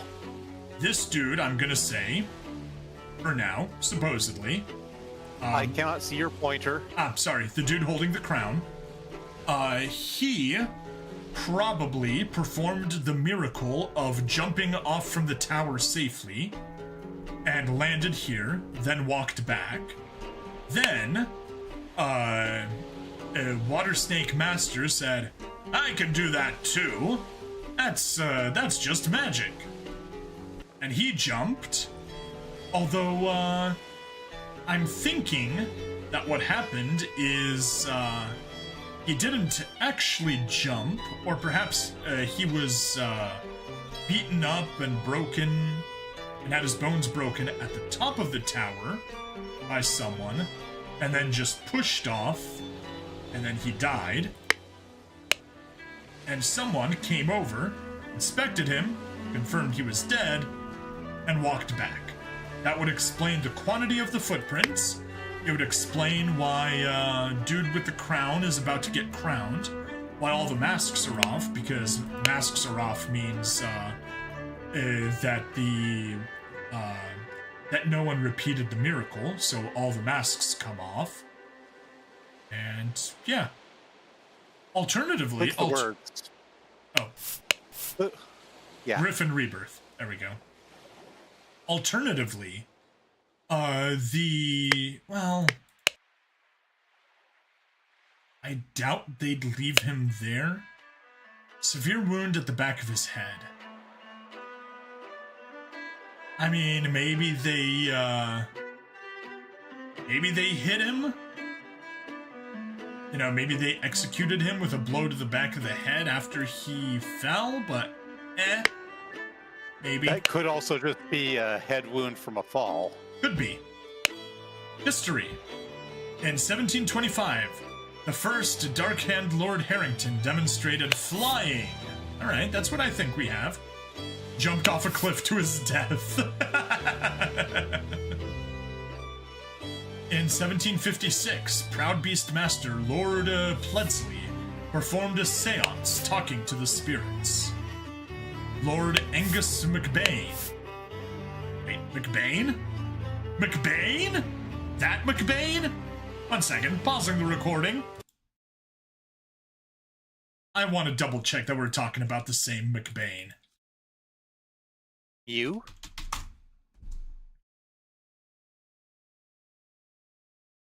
Yeah, McBain from The Simpsons.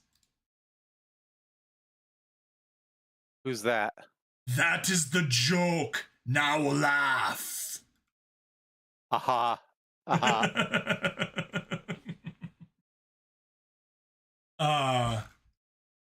We're a lot more stable today than we were previously. Yes, we are. I don't want to jinx it, so knocking on wood. But I think the new Moca adapters may have actually fixed this.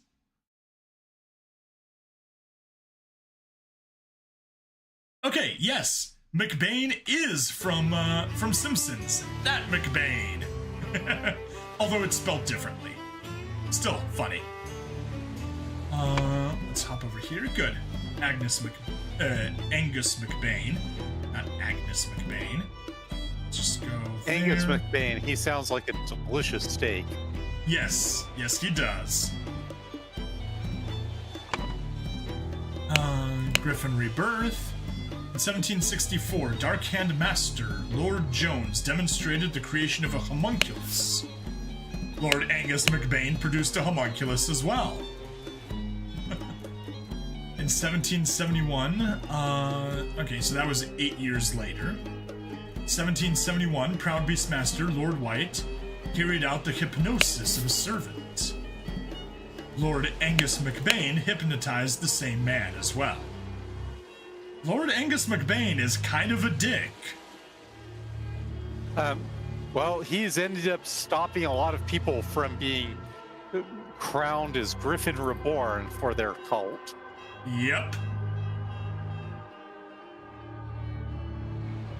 Yeah.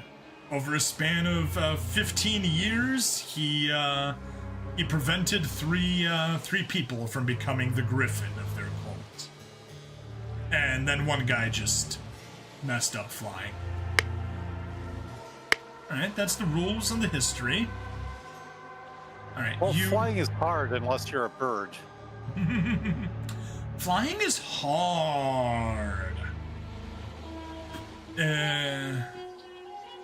Shoot. Why do I not remember his name? Whatever. Have you ever heard of Vodka Pundit? Yeah, I have heard of him. I don't really have huge familiarity. Okay. I haven't really watched any of his stuff in quite a while, but one of his signature lines on videos is whenever politicians are being terrible at math, he says, "Math is hard." Like full Valley Girl.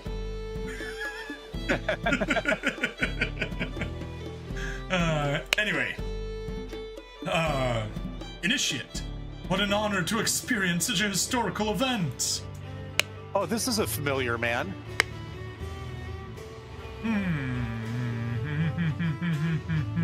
This is Nicholas Maker, the attorney from the will reading. Oh, interesting. Interesting. Let's...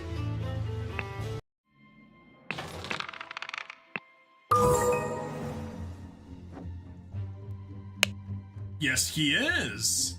Yes, he is. He is none other than Nicholas Maker. Nice.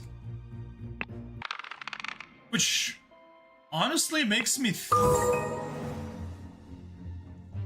could Nicholas Maker be in on it, that he got the idol to an unrelated person? No, he didn't. No, he didn't, because we've got communication with Sebastian.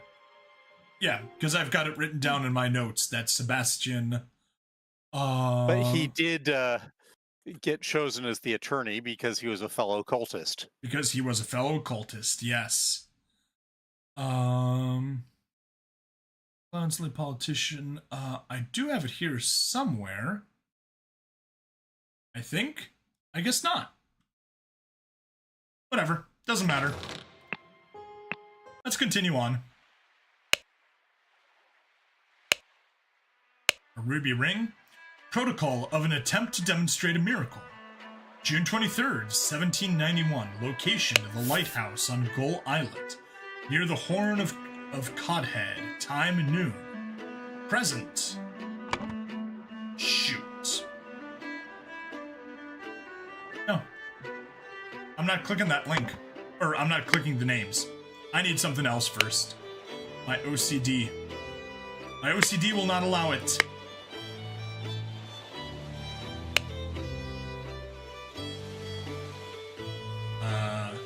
Oh, it's telling me, his shoe type.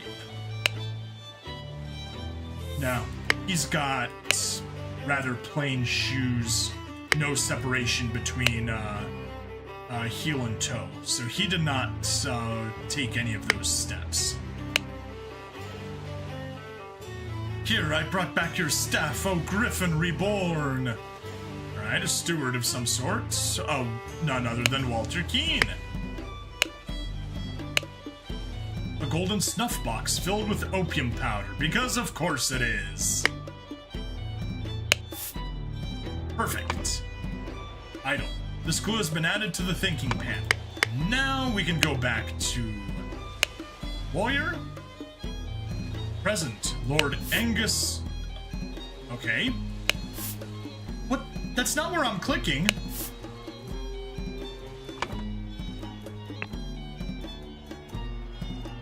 Alistair Cock. James Turner. Angus McBain. Oh, we already had Angus McBain. Is there a good way of...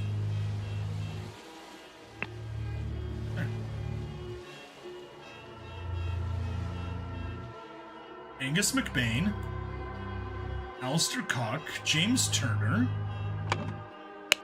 Walter Keene, Lazarus Hurst, in charge of notes, Mr. Nicholas Maker. Now, we already know that he is Nicholas Maker. And he is Walter Keene. And he is Walter Keene.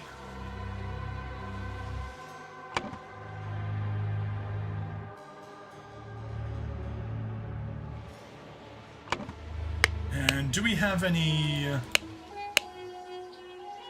Yeah, just Water Snake Master. Dear friend. Just that he's a doctor. Okay, so whenever we have something about a doctor, we'll know who he is. And thus, Griffin Reborn revealed himself to his brothers by demonstrating a true miracle. Ruby ring. A silver crown with gems.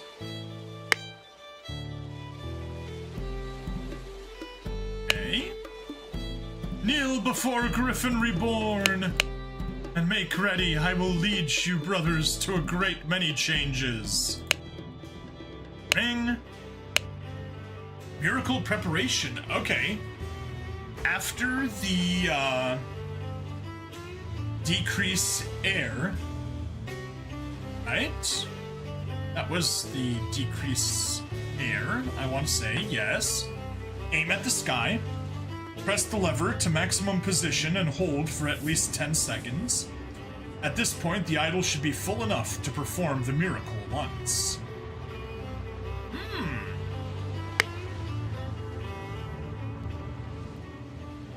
So yes. Decrease air, which should be sucking in air, and then it should be charged up to be able to expel air. Yes, yes. Miracle hypothesis. The water works better, but the effect is not as convincing. Therefore, increase air. Main challenge is ensuring my balance when holding on to the item.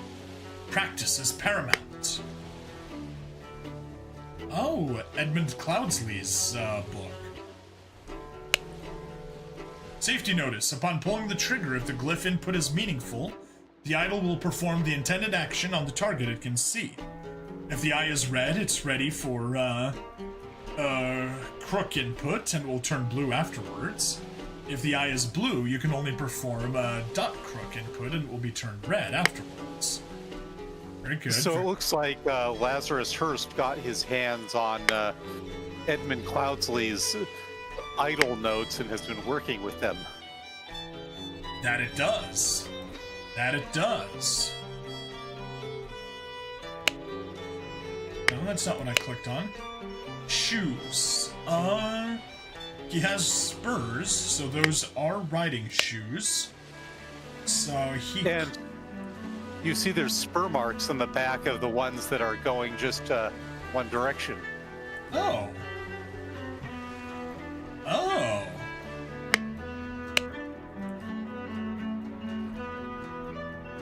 Interesting.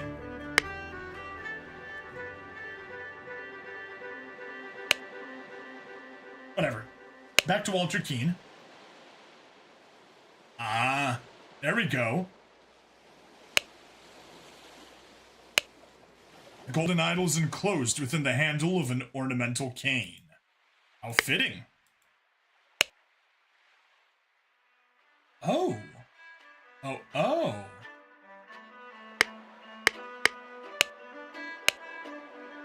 That seems to be the bottom half. Yes. That is the bottom half of the ornamental cane left over there. Ruby ring. Dear Master McBain, these threats to contact the Chief Inspector about my past offend me greatly. Being an honest soul, I have no choice but to comply with your base demands. I may have invited Lazarus into our brotherhood, but he has not shared all his secrets with me. Luckily, I had an opportunity to see him practicing this miracle. He has a magical artifact hidden in his cane. When performing the miracle, he input the following glyphs. Increase air.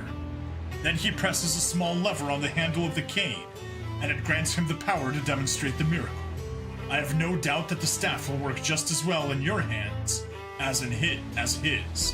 Sincerely, Darkhand Steward. Ah, okay. So I think we can say who the stiff is then. The stiff is definitely McBain! And thanks to keeping everything organized, he is Angus McBain.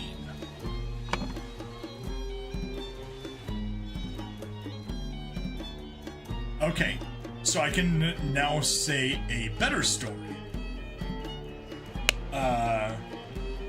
This dude prepped the cane, sucked in air first, then used it to soften his landing, and that was his miracle. Then Angus McBain said, I can do that. He took the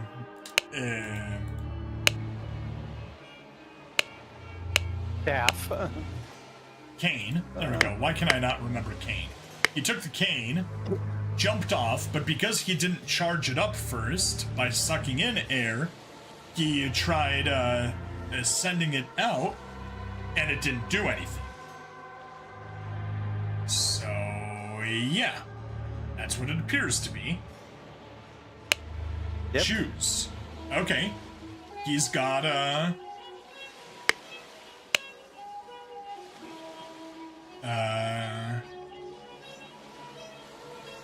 no spur.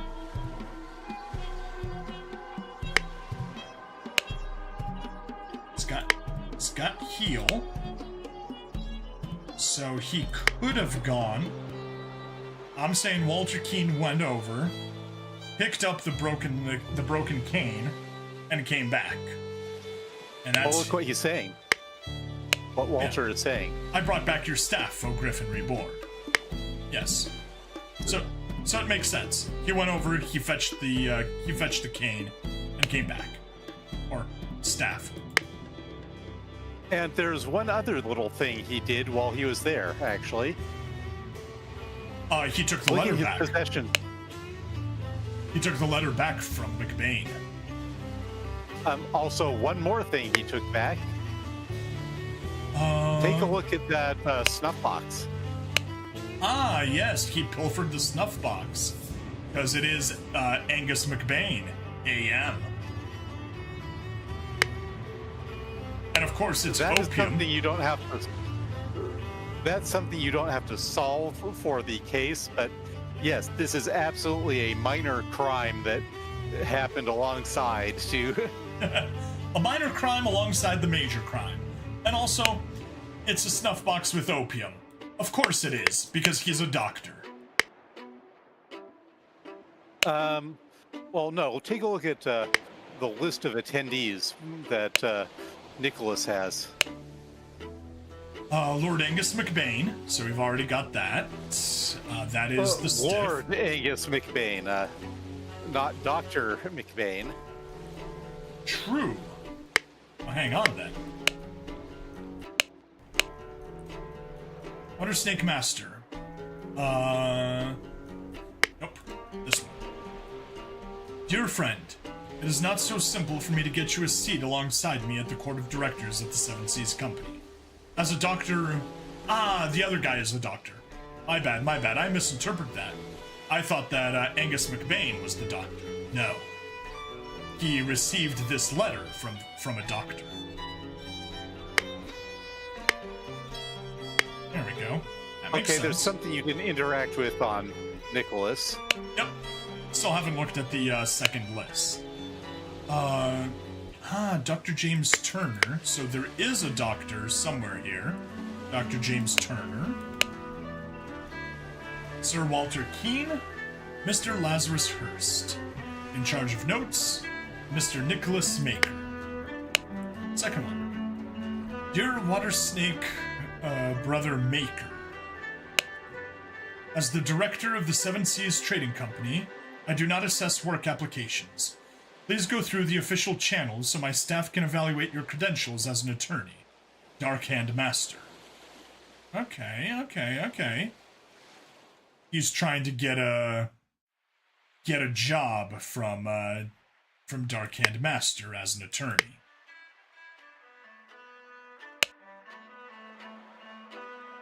That was an actual miracle. Unbelievable. So there is a Griffin Reborn.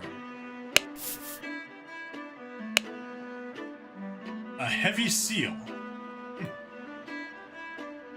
7, yes. Seven Seas Trading Company.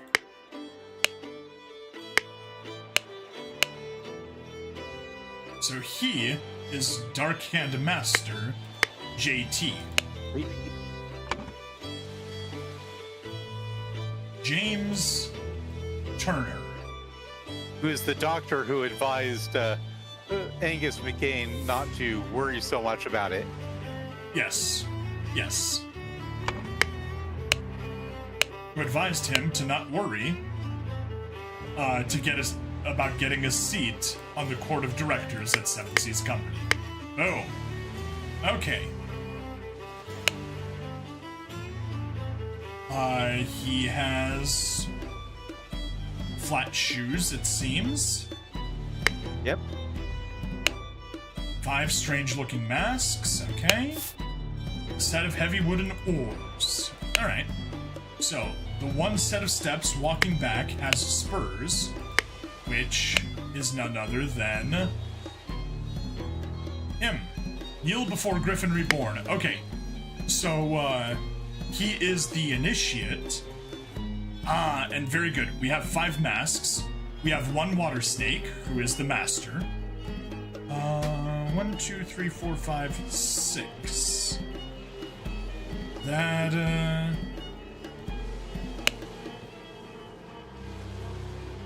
This is mildly annoying. Should I be...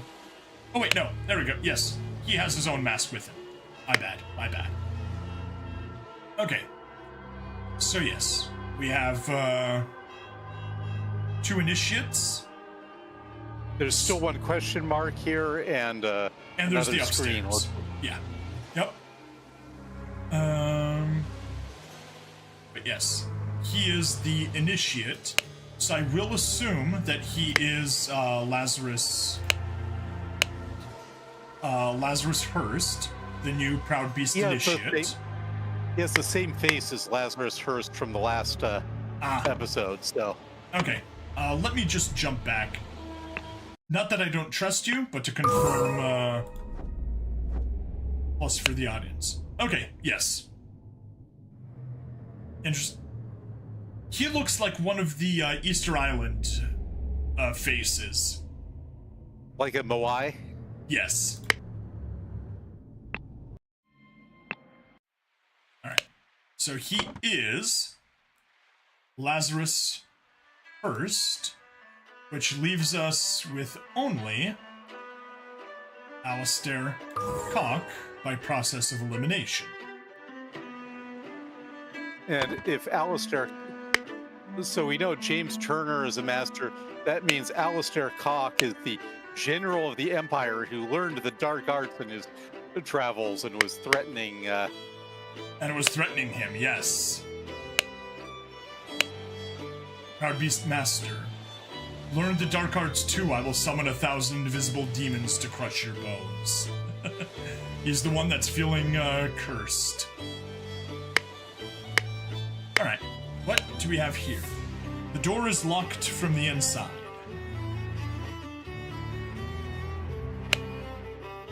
By guarding the lighthouse, you guard the Empire. General Alistair Cock.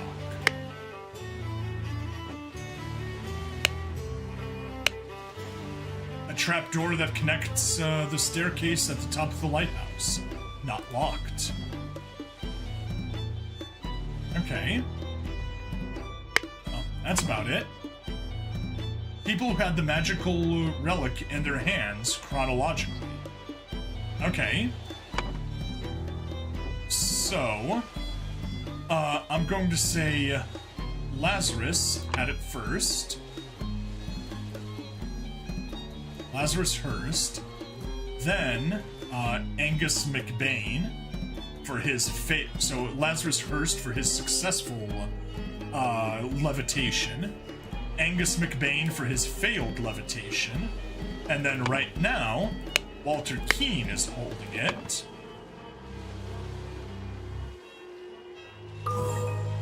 Good. Right, there are empty slots. Yes. We had,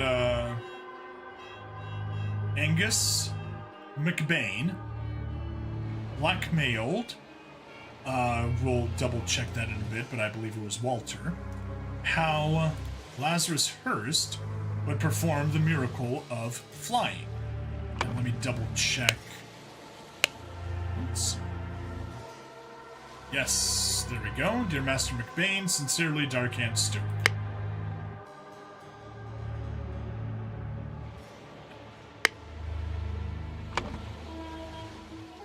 How Walter Keane. Very good. Or there we go. That's that. Ah. Huh.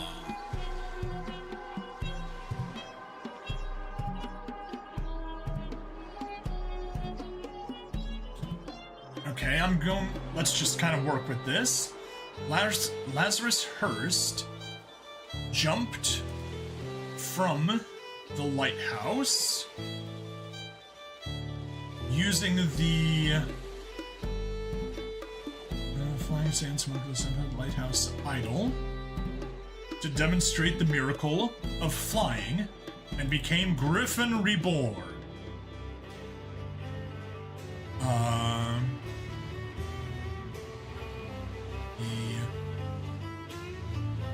This resulted in Angus McBain's death from a head wound. Not from a flying seance? Not from a flying seance, but perhaps from a homunculus hypnosis. Oh, that is possible. Absolutely possible.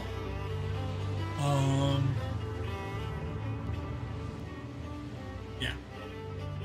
Angus McBain jumped from the lighthouse afterwards. Yes! 8 case solved. And that is a funny picture of Lazarus. That is a supremely funny picture.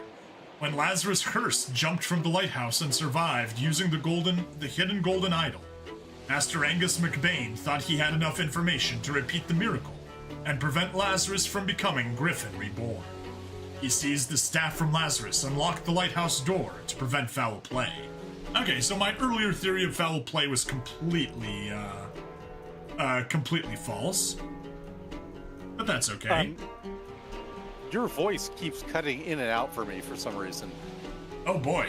I hope that's just for you and not for the recording. But yeah. He seized the staff, locked the lighthouse door to prevent foul play. However, he did not know all the secrets of the idol. Zappa! Hey, Zappa. Welcome! However, he did not know all the secrets of the idol. It did not work for him, and Angus jumped to his death. Couldn't have happened to a nicer guy. Nope. No, it couldn't have. Okay, cool. Well, that is it for this episode, but, you up for another one, Nwise? Yeah, I'm cool. Wonderful. Let's do it.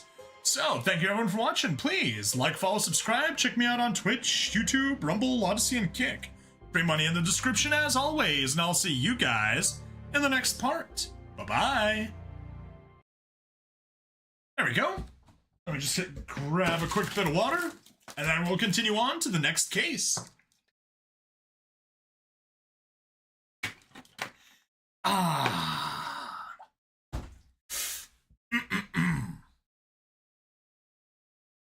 Good agua. Also, Rave's acting weird on me. Just gonna refresh that and get it back to you. Hail to you! Hail to you as well, Zappa. Hail Vectron! Zappa, did, when Stab said hail to you as well, did he cut out near the end of the line for you, or did you get his entire line, properly? Good question. That way we can know if it's just Discord being weird or if it's actually something with my connection. Think you heard it all. Okay, cool. It's just Discord being weird then. Hooray, it's just Discord. Yeah, heard all that too. Okay, cool, cool, cool. But yes, hail Vectron. By Vectron's golden wings. Thank you. All right. Let's get into the next episode. Hello and welcome to another episode of Case of the Golden Idol. I'm Bring Stabbity, the stabbiest stab that ever stabbity'd, and we are here with my buddy Nwise. Say hello. Hello, I'm pleased to be with you all by Vectron's Golden Wings. Yes, we have been hailing Vectron recently. Anyway, it seems like the cult is getting scammed by some of its members, and I'm here for it. Anyway, let's get into it with, case number 9, The Ascent. The interrupted weekend at the doctor's salon. My oh my. This doesn't look great. No, it does not. This guy looks familiar. Do we not have him? Dear friend, the elections are over, so let's uphold tradition and have a leisurely weekend at my place with you and Leopold to discuss the Prime Minister's situation. Please join us on May 12th. I did get the entire middle of let's uphold the tradition, silence, with you and Leopold to discuss that was annoying. Oh well. All right, let me pause the recording and troubleshoot Discord. There we go. Recording paused. Discord settings. Voice and video. Input sensitivity. Automatically determine input sensitivity. Echo cancellation. I'll just cancel echo cancellation. Shouldn't have a problem. Oh yes. Noise suppression is at crisp. I'm gonna just drop that down to standard. See if that helps. Is noise suppression turned on? Yes, it's on crisp. I dropped it down to standard. Turn that off, Zappa yells. Okay, completely off. Completely off. I'll keep echo cancellation on because that's just not letting the same stuff. Advanced voice activity. Automatic gain control, bypass system audio input processing. Okay, advanced, show warning when Discord's not detecting audio inputs. Switch voice. Do not use Discord's noise suppression that will cut off your voice. Sure looks like it. Lower the volume of other applications. No. When I speak, when others speak. Okay, enable quality of service high packet priority. Hints to your router that the packets Discord is transmitting are high priority. Some routers and internet providers may misbehave when this is set. Okay, cool. We'll leave that as is and get back to it. Sorry for the trouble. Hey, no. Happy to help. All right, now we have Discord's noise suppression cutoff, and we should not have any further problems. Elections are over. Yeah? There's still some setting which is causing trouble because now we have Discord's noise suppression silence. Wait, what? There was still a problem with Okay, pausing again. It did not come through for you? Yeah, Discord's noise suppression, and then it just sort of cut out after you said noise suppression for a bit. Okay. Yeah, I have it to none. Let's turn off echo cancellation. Advanced voice activity? Or something, I don't know. Yeah, switch voice. Global attenuation, don't care. Meow, meow, meow, meow, meow, meow, meow. Meow, meow, meow, meow. Yeah, I'm hearing you meow just fine. So it's just one-way issues. Yeah, voice and video. Voice. It's got my input device. Got the output device. Not that that matters. Input mode.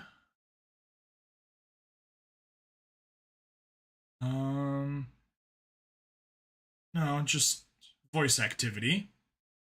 Automatically determine input sensitivity. How about here? You know what, here, let's go silly low without automatic input sensitivity. So now you should be able to hear pretty much everything that gets said. Echo processing, noise suppression turned off, automatic gain control, bypass system audio input processing, advanced, yeah. All right, how about now? Everything coming through? For the moment, I'll let you know if they're. It's sort of unpredictable, so I'll let you know if it. Okay, let me know if it Pops up happens again. Okay, attempt number 2. Let's see if we fixed it again. Dear friend, the elections are over, so let's uphold tradition and have a leisurely weekend at my place with you and Leopold to discuss the Prime Minister's situation. Please join us on May 12th. Kindly confirm your presence, Dr. James Turner. Alright, and he got... Looks like he got stabbed in the forehead. A clean small sword, but he did not get stabbed by this one. Listen, apologies for the shouting match yesterday. Let's continue our discussion at noon. Leo. Okay. So... There's still something on his body you didn't check.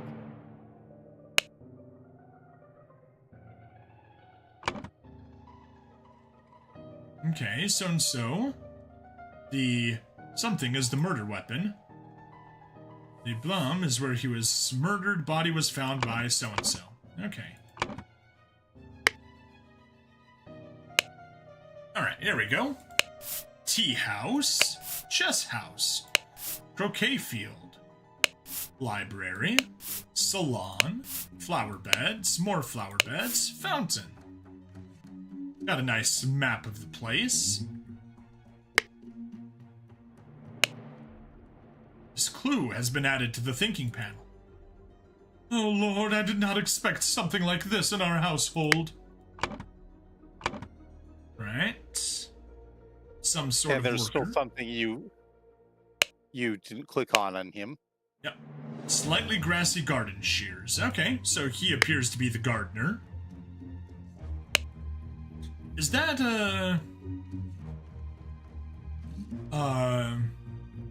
is that Brian? Don't think so, but... This is such a mess. However, we will clean the blood out of the rug. Priorities! Yes, he's got priorities. Much like that pilot. Yes, much like that pilot. Ha! Leopold, your plan to frame Patu is sublime, but your missing button is more than enough proof that you did it. Constable, please escort this man out. A ring with a ruby. A clean doctor's scalpel. A clean small sword. So that is the doctor. Turn to scenario selection. With the same face, no less. With the same face, no less. So that is none other than James Turner. Who invited the victim to the party, so... Who did invite the victim to the party. So he is none other than... What? Seriously, can I not pull it from here? Ah, annoying. Alright, whatever. A full glass of sherry. An almost empty glass of sherry. Spilled sherry. Okay, oops. A fallen bottle of sherry. There we are. James, this is preposterous. What was that? There's a Valley Girl here at this party, then? A spilled Sherry, bottle of after sherry. Yes. Sherry is a cliched Valley Girl name, isn't it? Maybe? I don't know. I'm not really down with the whole Valley Girl thing. So, yeah. I just know they talk like this. James. Okay. James, this is preposterous. You know damn well that he was killed by that Lemurian savage. He came from Lemuria? Really? The, mythical land in the, Indian Ocean, I believe? A clean small sword. Dear friend, now that the elections are over, please join me for a leisurely weekend at my manor, with good old Augustus and some other fine fellows. We'll have some drinks and discuss what to do about that Prime Minister position. Kindly confirm your presence, Dr. James Turner. Alright, so... I'm thinking old Ben Franklin here might be Augustus.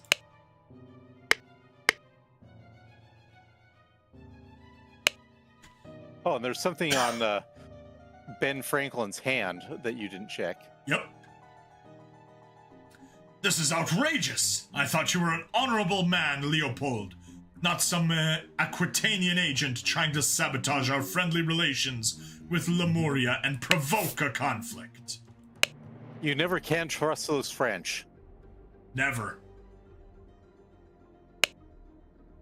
A clean small sword. This clue's been added to the thinking panel. He stole his life just like that. The doctor is a smart man since he saw through his lies. Dear friend, at one of the balls you said that you would love to meet someone actually interesting. I'm having a weekend of drinks at my manor, and a prince from the 11th clan of Lemuria will be joining us. Please do us the honor of your company too. Kindly confirm your presence, Dr. James Turner. A clean small sword. Okay. Huh. I hope the host did not notice me when he was leaning over the sleeping eye patch gentleman. Random hobo. A brown stone slate seal. A spicy smelling ornamental box. A clean Lemurian war club. That appears to be Patu. Dear Prince, I heard that you got invited to party by the director of Seven Seas Company himself. I know you hate associating with these invaders and thieves, but this might be just the opportunity that we seek to reclaim our honor. Dear Prince, as you know, I am a great aficionado of Lemurian culture. It would be my pleasure to invite a member of the Patu clan to attend a leisurely weekend at my estate with some of our own political dignitaries. Kindly confirm your presence, Dr. James Turner. So that appears to be Patu, and we have a serious lack of names.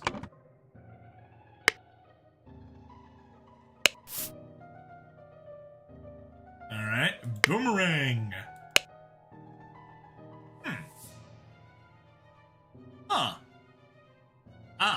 A button.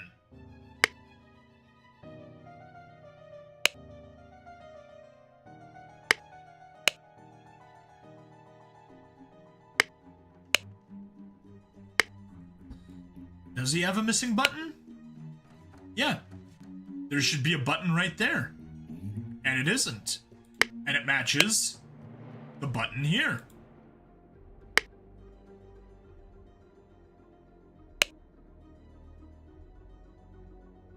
Hope the host did not notice me when he was leaning over the sleeping eye patch gentleman. Huh. Okay. Oh God, believe me, my lord, I do not feel comfortable arresting a prime ministerial candidate, but I must ask you to follow me. Arthur Faulkner. Ooh, clue has been added to the thinking panel. There we go. That is where we have all of the names. Darn it. Let's... Actually, I'll just move Arthur. There. No, that doesn't help us. That does not help us. I want some other random clue. The seals of the 12 Lemurian clans. 3, 4, 5, 6, 7, 8, 9, 10. Wait, what? 1? Oh. No.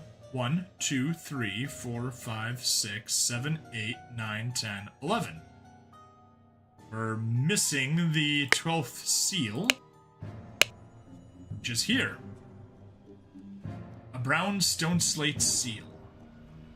2 hands holding holding an axe, with 2 triangles, 6, and a 5 in the middle, so 11. So that is the seal of the 11th clan.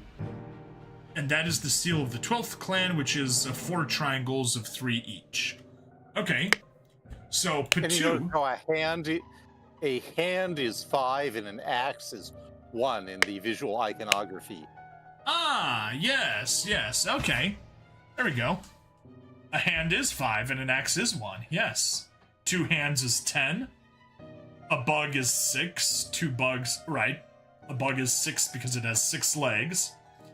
So an axe is 1 because it's 1, sure. That is 3 of something, and I have no idea. They look what. like acorns to me. Same to me. 4, that looks like a pig that has 4 legs. 5 is Or 5 a dog or a beast. Just say a beast, and we can, because, you know, making anything further than that is a little vague. Speaking of beasts, are you familiar with the 3 legendary beasts of Johto from Pokemon? No. Okay, so Raikou, Entei, Suicune. There's arguments, you know, are they the 3 legendary cats? Are they the 3 legendary dogs? Because one of them is definitely cat-like, one of them's definitely dog-like, the other one's like kind of in between. So, you know, there's arguments which one it should be. Ultimately, everyone just accepted that they're legendary beasts as opposed to legendary dogs or legendary cats. But I was reading a guide at one point and some guy said, you know what? Until you guys figure it out, I'm just gonna call them the legendary gerbils. Cute. Yeah. Anyway, so yeah. 4-legged beast, 5 fingers on a hand, 6 legs on a bug, or on an insect specifically, 3 arrows shooting a beast, 2 beasts with 8 legs total, an insect and 3 acorns for 9, 2 hands for 10, and 2 insects for 12. Interesting. And of course we are missing the boomerang here, which was used to hit old Ben Franklin in the head. Yep. Psychoactive plants. Drugged symptoms. There we go.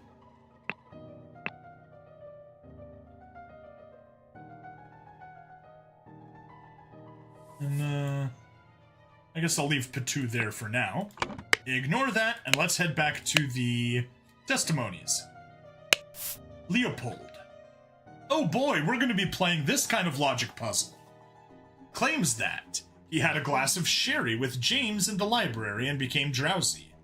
As he was falling asleep, saw the Lemurian observing him through the glass door. Woke up, found the butler on the floor, asleep. Woke up the butler, entered the salon, and found the body. Upon inspecting the weapon, deduced that the Lemurian was the murderer. Instructed the butler to raise the alarm. Okay. Because obviously nobody with the Lemurian would use a Lemurian boomerang to commit murder. Yes. Gideon claims that played croquet with Aragon in the morning. They got bored and went to drink tea in the tea house. Aragon drew his attention to the interesting design of the chess house. Saw Lord Alistair Cock lecture the butler. Saw Master Turner come to the chess house and send the butler away just as Aragon was remarking on the beauty of the chess house.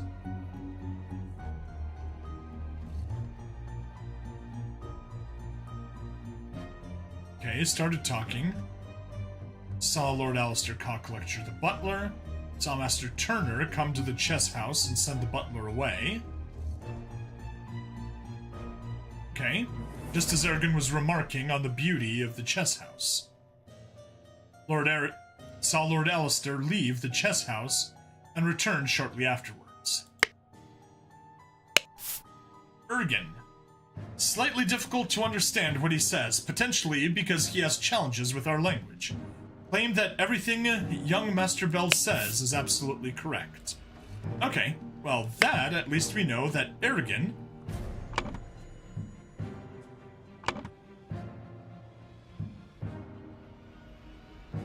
Ergen Patu.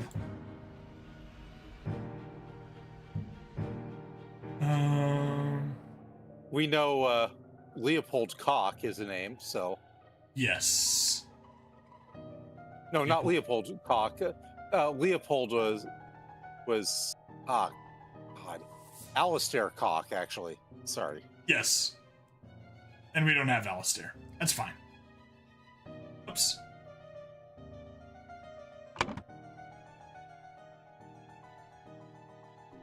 He says everything young Master Bell. So I'm going to assume Gideon Bell is, or that Gideon is Bell, because he was with Aragon. So, right. Gideon Bell for now. James claims that he drank. And we know James Turner. True. So. James Turner. And claims, we can mark his name even because you see his. That's right. James Turner was the Doctor. Yes. Right there. James Turner. Actually, I'll just bump you up away from Gideon Bell since we have you. I'll even put you above Aragon Patu since I'm positive about James Turner and I'm like 95% sure about Aragon Patu.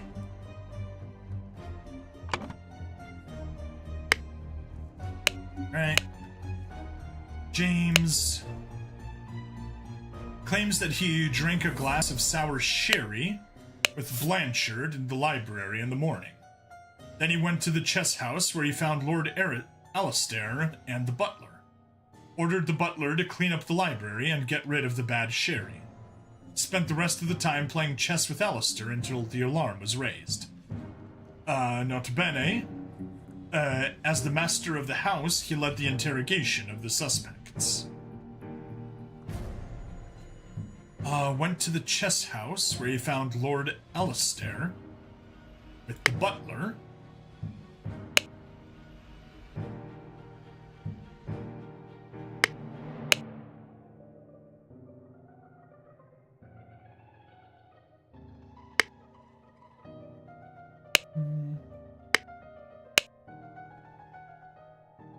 Went to the chest house where he found Lord Alistair with the butler.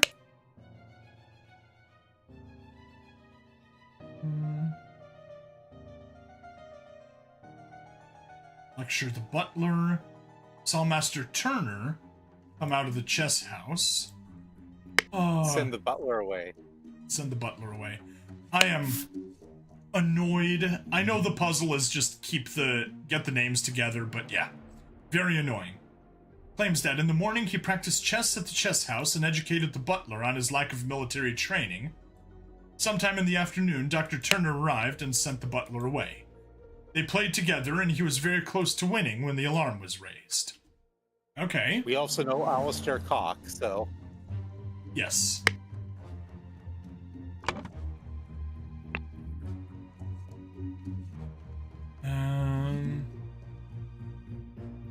Just go here.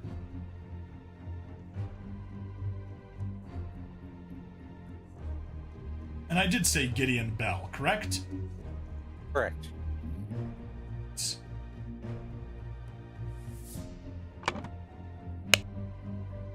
Why, we also know who Alistair Koch is. That's right, but I do need to jump back to the previous scenario. Alright.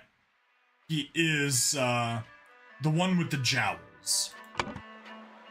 Sort of bug-eyed, jowly, and mustachioed. Yes. That would be him. Hold.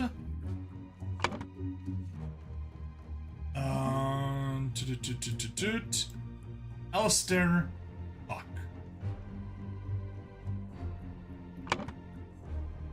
Thought you were an honorable man, Leopold.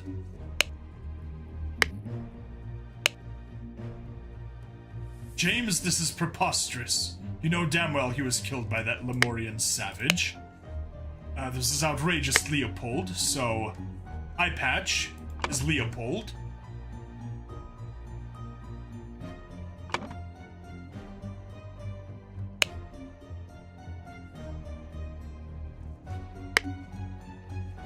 Doctor is a smart man since he saw through his lies. Frame Patu is sublime, but your missing button is more than enough proof that you did it. Take a look at that poster again, if you will. Yeah.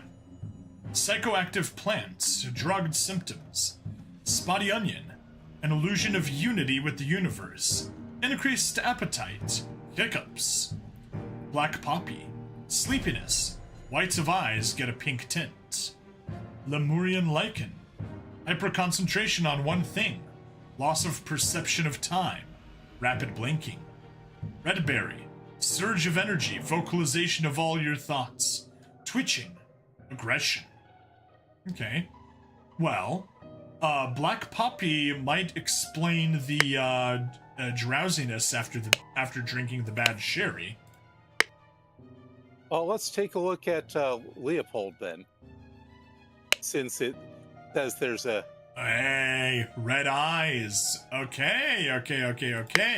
Let's take a look at all the faces again and see if we can notice any symptoms that are... Whites of eyes get a pink tint, and rapid eye blinking. Okay. Or hiccups or twitching, so... Hiccups, twitching, whites of eyes with pink tint. He just seems normal. Yeah. Oh, definitely pink eyes. Definitely pink eyes. Okay.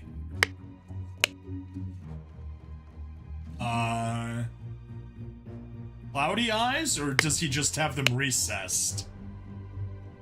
He just has narrow eyes. Okay. Pink eye. And if you've seen South Park, you know what pink eye actually is. His eyes look freaky, but then he always is sort of bug-eyed, so... Yep. Rapid blinking. Lemurian lichen. Hyperconcentration on one thing. Loss of perception of time. Okay. So he got some Lemurian lichen. Nothing exceptional there. Constable doesn't appear to be drugged. Nope. So we got 2 instances of black poppy and 1 of Lemurian lichen. Didn't really see any twitching or hiccups, at least none that I could really tell. I mean, that might be hiccups, but I doubt it. Yeah. I think that's just talking. Okay. Location of each suspect when the body was found. Oh my. Oh my. The butler, the doctor, the loyalist, the general, the young man, the prince. Oh boy. Okay. Well, this is gonna be a slightly tough one. I just need to click there. Right. Claims that served Lord Alistair in the chess house in the morning. His master arrived and instructed him to dispose of the spoilt sherry that he, I'm assuming, and Lord Leopold had drunk, and then go assist Mr. Spade in the garden. Wow. Really? Mr. Spade? Your gardener's name is on point. On entering the library to take away the glasses, found Lord Leopold asleep. Suddenly was overcome by dizziness and fainted due to his weak heart. Was woken by Lord Leopold and instructed to raise the alarm. Then saw the deceased lying in the salon. Oh yes, fainted due to his weak heart. Yeah. Yeah. Billion. You know why he... You know why he actually was unconscious, right? Uh, not, I mean, hang on. I mean, he drank some of the sherry, clearly. Exactly. But he's covering up that instead of just disposing of it, he actually drank some of the booze. Yep. All right. Anyway, back to the list. So yeah, Podrick, we can tell, is the butler. And Billiam, planted and pruned all morning by the chrysanthemum bush, saw the young gentleman and the foreigner leave the croquet and go behind the manor. In the afternoon, moved to the rose bush. From there, saw Lord Augustus leave the fountain around noon. Continued his work on the roses until the alarm was raised by Mr. Hill.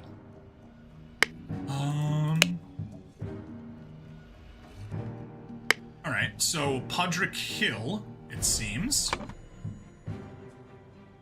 And I'm gonna go with, William Spade. Billiam is certainly one of the names of all time. It is definitely one of the names. And I think you've identified Gideon Bell, actually. Gideon Bell, potentially, but let me double check. Played croquet with, Aragon with Master Bell. Yes. I believe that Gideon is him, but I'm not quite positive. Also, we can identify the Watchman. He's literally carrying his name around. That's true. Arthur Faulkner. So you can drag his name to Faulkner. pre-order.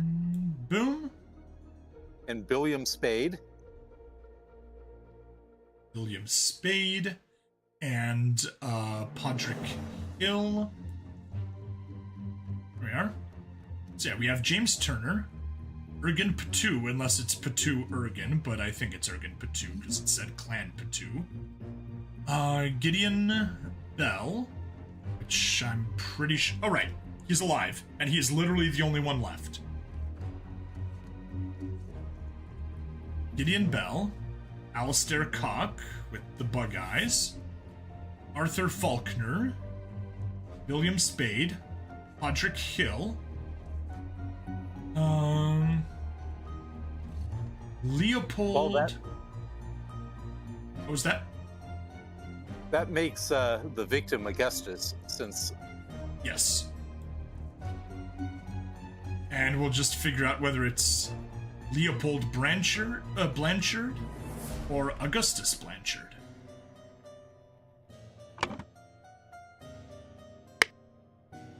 And there's one last thing on the Watchman you needed to interact with. Oh. A clean constable's pike. Okay. Alright. An unfinished croquet match on a grass field. Chrysanthemum bushes. Rose bushes. Ah. The other way in. Very good. London Gazetteer. May 11th. Who will be the new Prime Minister? Election results. New Order Party, 36. Moderates, 32. Loyalists, 29.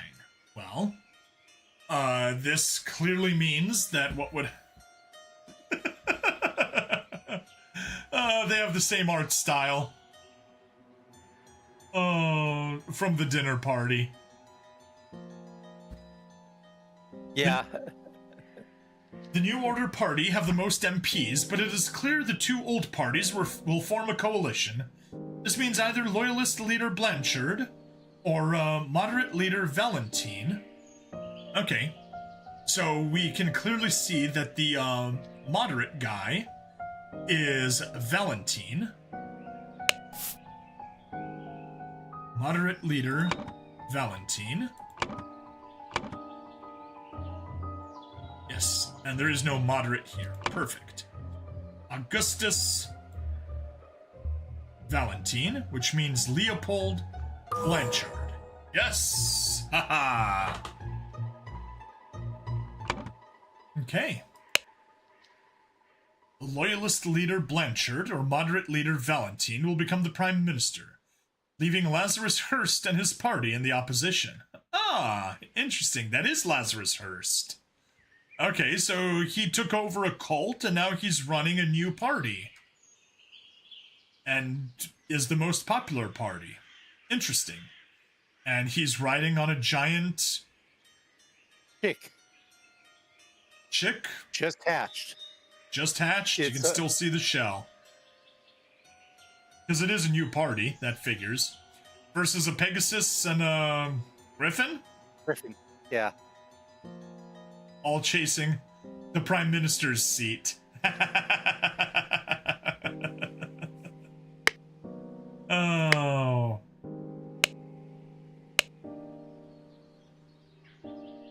Okay. Chess. Interesting positions.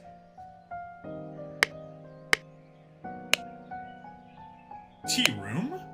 2 cups of spicy smelling tea. One almost emptied, and the other one untouched.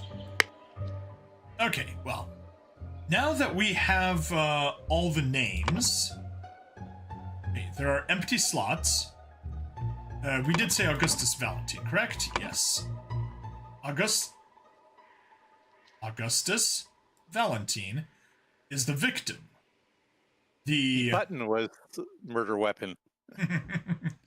The boomerang is the murder weapon.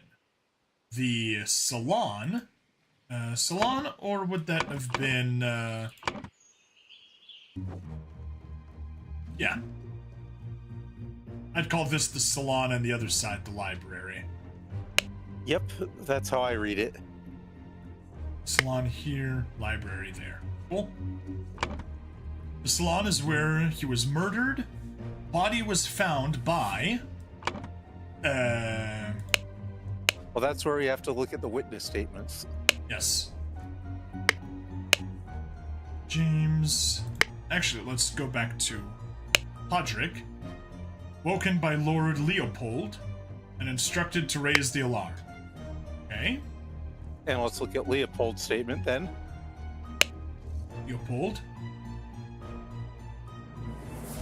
woke up the butler, entered the salon, found the body upon inspecting the weapon, deduced that the Lemurian was the murderer, instructed the butler to raise the alarm. Okay. Found the body, woke up the butler, they both agree. So I'm tempted to say that we agree that Leopold found the body. All right. Leopold Blanchard with his pink eye. Body was found by Leopold Blanchard. Hooray. Alright. Location of each suspect when the body was found. All right. Well, the loyalist was obviously in the salon. Yes. Was in the salon. And I guess... The butler technically would have still been in the library, I think. Yep. All right. And now we recheck statements. We recheck statements. Ugh. All right. Leopold Blanchard. And you know what? I'm going to open up a notepad. Leopold Blanchard. Glass of sherry with James. Interesting, interesting. We don't see James further. As he was falling asleep, saw the Lemurian observing him. Saw Ergen Petu.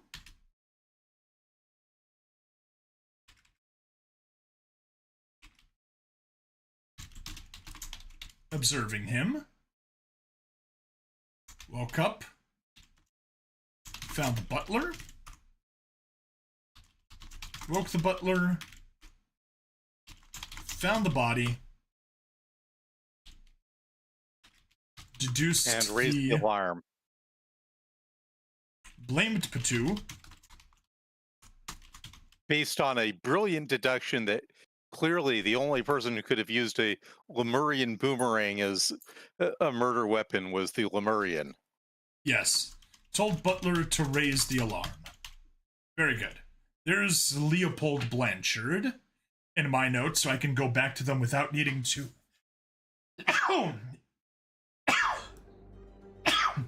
Without needing to flip back to this note every single time. Because it would be nice if it just copied it here as an extra piece, but whatever. Oh. Bear in mind that Gideon is drugged for his testimony. Yep. I guess I should add that. Leopold Blanchard. Excuse me. Nope. Sneeze doesn't want to come out? Doesn't want to come out. Leopold Blanchard. Drugged with, Poppy, right? Yeah. Sleeping drug in cherry. Black Poppy. Drugged with black Poppy. Not poopy, Poppy. Sleeping drug. Gideon Bell, we confirmed that he, rapid blinking, so he was drugged with Lemurian lichen. Which is hyper concentration on one thing and loss of perception of time. Concentration, loss of perception. All right, and his testimony.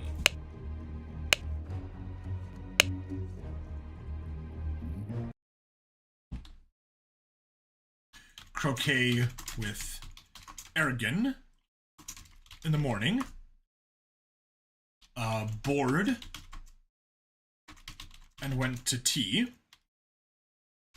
House. Aragon drew his attention to the design of the chess house. Saw Lord Alistair Cock lecture the butler. Saw James Turner, right? Yes, James Turner. Saw James Turner. Not James Turner. James Turner. Come out of the chess house. There's more than one James in him. There are multiple James. Multiple James in him. Yes. Are you familiar with the line? You sons of bitches, multiple sons of multiple bitches. What's that from? I believe that is Angry Video Game Nerd. Okay, well. Saw James Turner come out of the chess house and send the butler away.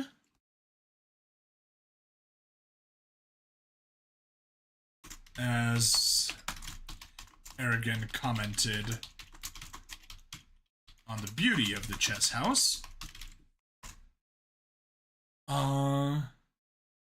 Saw Alistair Cock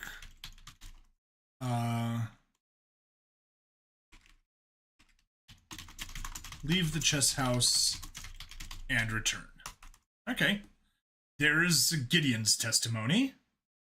How might Gideon's testimony might it be influenced by his drugging?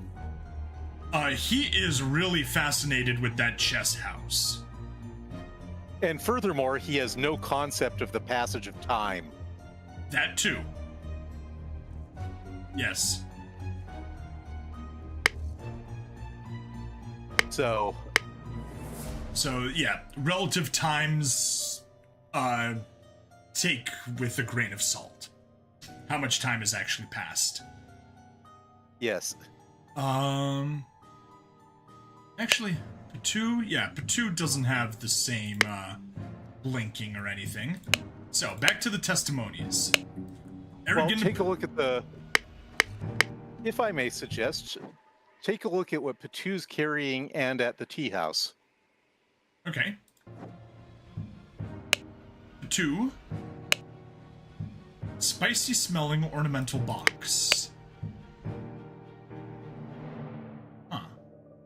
Is the Lemurian lichen spicy? I mean, it does fit since he is from Lemuria. Check out the tea house.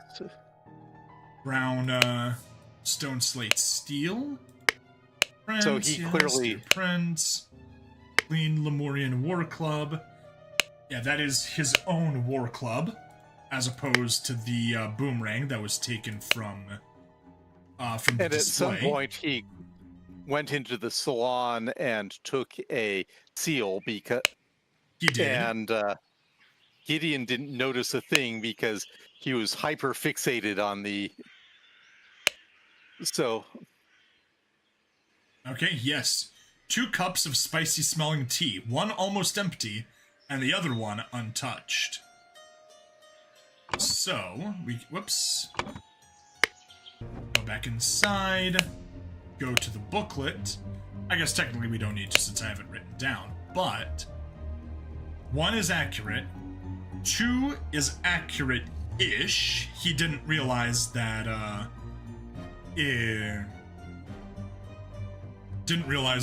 Aragon didn't drink his tea. Aragon drew his attention to the chess house, and then... And Aragon clearly knew that Gideon would be totally fixated on the chess house, and... Yep. So he could do whatever after that point. Pretty much, yes. So we have an unexplained bit of time. So, next on the list, Aragon drugged Gideon, pointed out the chess house, left, took the 11th clan seal, which I'm sure is the Patu clan seal. I would assume so as well. Returned to tea house without Gideon.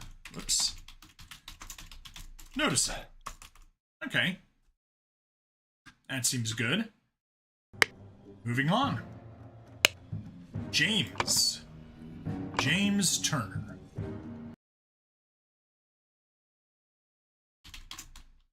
James Turner, this is where, I think we may have some issues. Drink a glass of sherry with Leopold Blanchard.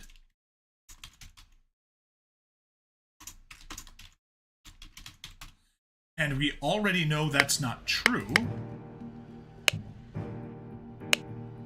Because one's empty, and the other is full. And plus it was drugged.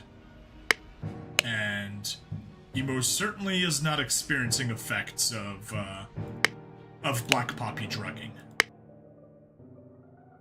So he put Leopold to sleep then, clearly. Lie. Put Leopold to sleep. And if we jump up back to Leopold's testimony, he agreed that he had a glass of sherry with James. Drank a glass of sherry with Leopold Blanchard. Lie. Put drugged Leopold. That's easier. Drugged Leopold. Alright. Went to the chess house.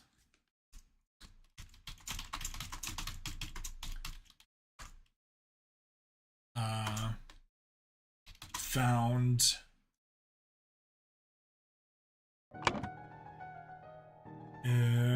Alistair Cock and the butler.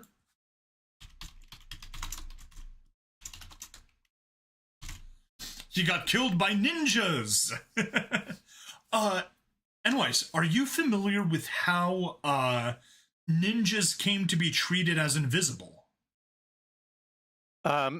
It's well, it's not quite how ninjas came to be treated as invisible, but the traditional black jammy outfit we associate with ninjas is actually a stagehand outfit for Japanese theater, which was meant to be, you're Correct. not meant to notice the stagehands as they're doing their thing because they're just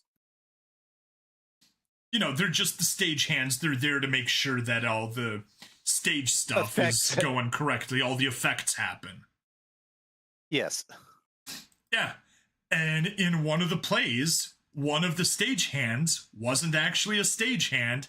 He was a ninja, and because he's wearing the black jammies, it means he's invisible to the audience, and he just assassinates one of the actors. Assassinates, of course, in quotes, as it's part of the play. I see. That's so they dress the ninja as a stagehand because it's meant to be that he is creeping hidden through the scene until Yep. okay. Okay, that is I did not know about that little bit. Yep, that's the little bit that it came from. That's why ninjas became associated with stagehand outfits and why they are supposed to be invisible. Because stagehands are invisible, and that ninja, because he was a stagehand, was invisible according to the rules of theater. Okay, that's pretty cool. Yep. Okay. Anyway, back to James Turner. Went to the chess house, found Alistair Cock and the butler is Podrick Hill.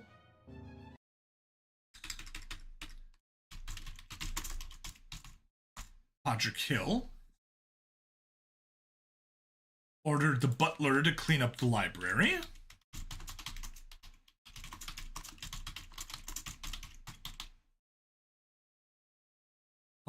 Oh, and get rid of the bad sherry. Hey. Okay.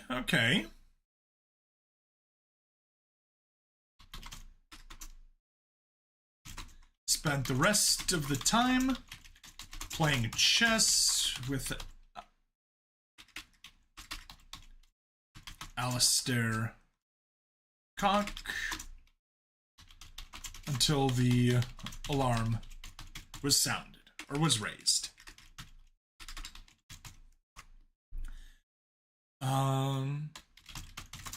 Master of the house, and led interrogation. There we go. Butler drank the sherry then. Doubt gumbo was a thing for that region. Definitely no gumbo there, but yes, Butler 100% drank the sherry, and we've already proven that because the sherry was drugged. And we see that Leopold Blanchard has a pink eye, which is the significance of the black poppy. Sleepiness, whites of eyes get a pink tint, and the butler also has pink eyes. So yes, and the sherry bottle was dropped. And the sherry bottle was dropped. Yes. And both admit to the fact that the butler was passed out, just like Leopold Blanchard was passed out. Okay. After that, let's go back to the constable. So we had James Turner's testimony. Now let's go to Alistair Cock.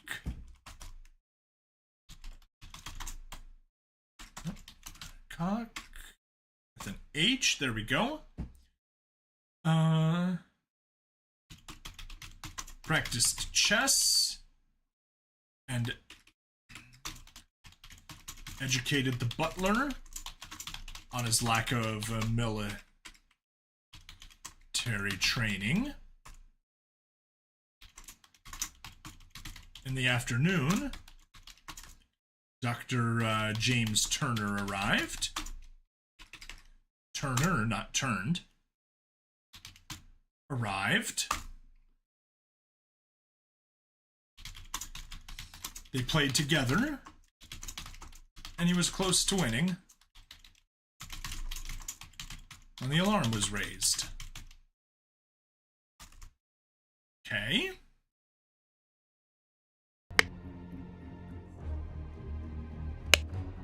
Podrick.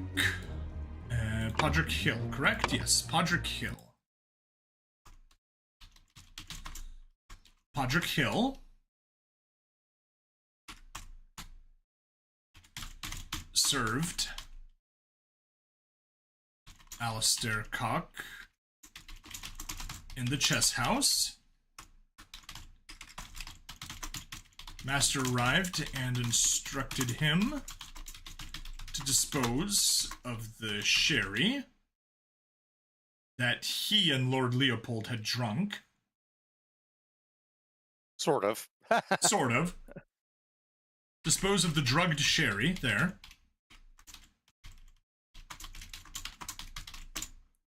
Then to help Mr. Spade.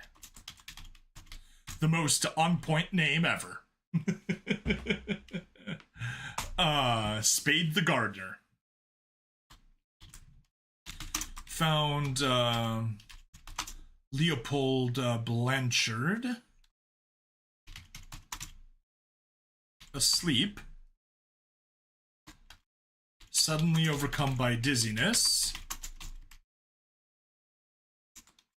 Lie. He actually drank the drugged sherry.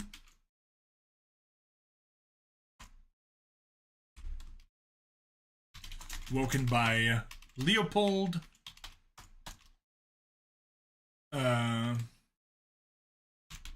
Told to raise the alarm. Saw the deceased in the salon. Boom. All right. And so it looks like his testimony basically matches up with everyone and has one small lie in it. Pretty much. He sampled the drugged sherry, and that's about the only lie there. All right. And last one, William Spade. Certainly one of the names of all time, as you said. It sure is. William Spade. Planted and pruned all morning by the Chris Bush. I'm not going to spell that entire thing out.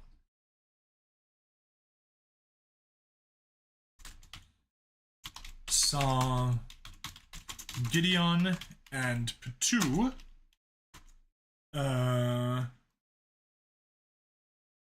go behind the manor. So presumably to the tea house. Yep. Afternoon. Moved to Rosebush. Saw Lord Augustus leave the fountain around noon. Continued to work by the roses until the alarm was raised by Podrick Hill. Okay, so we have all of the testimony copied over, but I think we can fill this thing out. When the body was found, the gardener was by the flower beds, I'm going to say, but I will step...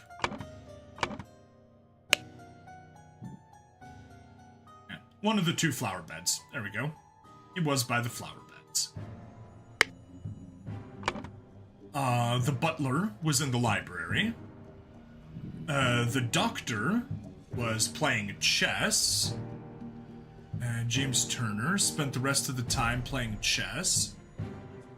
The Loyalist was in the salon. The General, that would have been, Alistair Cock. Yes. There we are. Alistair Cock educated the butler on lack of military training. So the General was also at the chess house. The young man was at the tea house, and so was the prince. Yes! All right.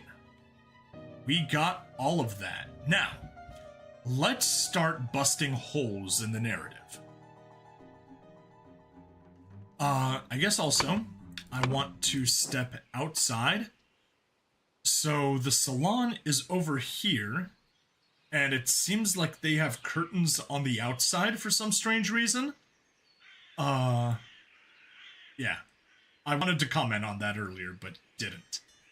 Anyway. It's for reasons. Yeah, so that you can't see the murder. That's my reason. Yeah, pretty much. Not the one I wanted. That's the map I wanted. Yeah, because we got the salon here, we got the little entry over here, and yeah, those outside curtains are not letting anyone see the scene of the murder from the outside. All right, now theory busting or story busting. Let's get to here. Leopold Blanchard. That one's pretty easy, and it seems like he's telling the truth. He had a glass of sherry with James. He saw Egan Petu observing him, and we do know that Egan Petu did come in, or Egan, not Egan. Ego Petu. Or when I go down to one time when I was going to San Diego, by the jetway at a gate or at the gates to the plane, instead of San Diego, they replaced it with Sandy Eggo, like a Sandy Eggo waffle. I have made that joke before. San Diego just does not sound very appealing. No, it doesn't. I really don't want sand in my highly processed waffle. All right, so Leopold had the drugged sherry with James. I mean, it's very obvious what's happening. James, who is part of the cult, either killed or had Augustus killed. We're not positive on that bit. And he blamed it on Leopold, and these are the two leaders of the other two parties, the Loyalists and the Moderates, and with both of them having a leadership crisis, the New Order Party would be, which was led by Lazarus. Lazarus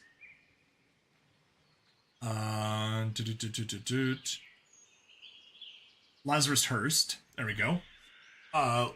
With the two gone, the leader of the Moderates dead, and the leader of the Loyalists arrested, then that would put Lazarus in a good place to be Prime Minister.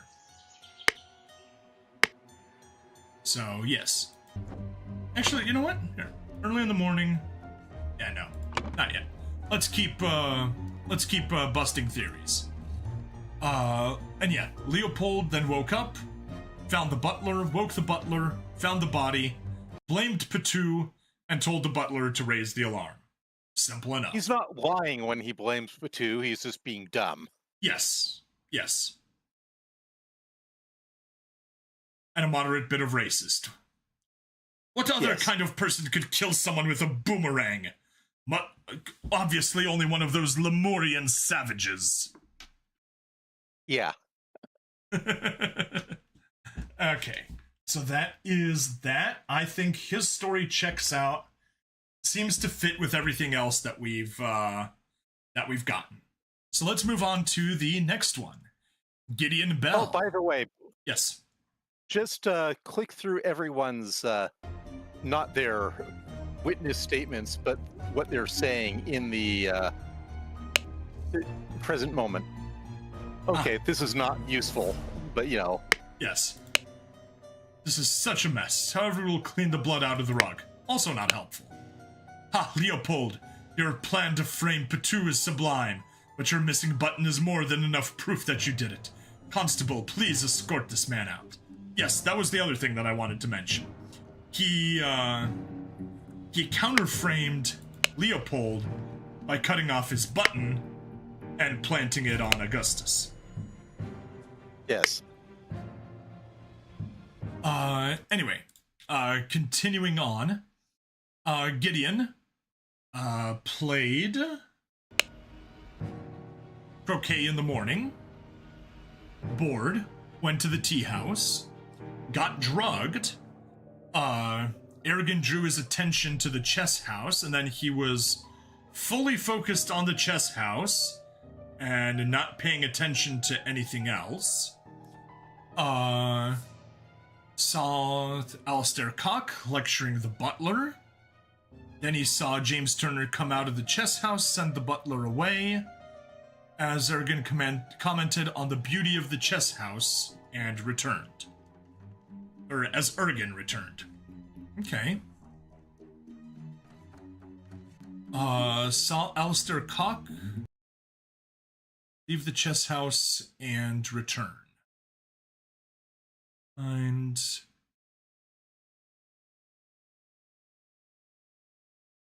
oh, hang on. Gideon Bell, Borden went to the tea house.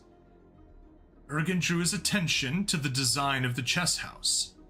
Saw Lord Alistair Cock lecture the butler. And just to remind ourselves, Alistair Cock is the beady-eyed guy with the jowls. Not beady-eyed. Bug-eyed with jowls. Bug-eyed with jowls. Who is a general, apparently.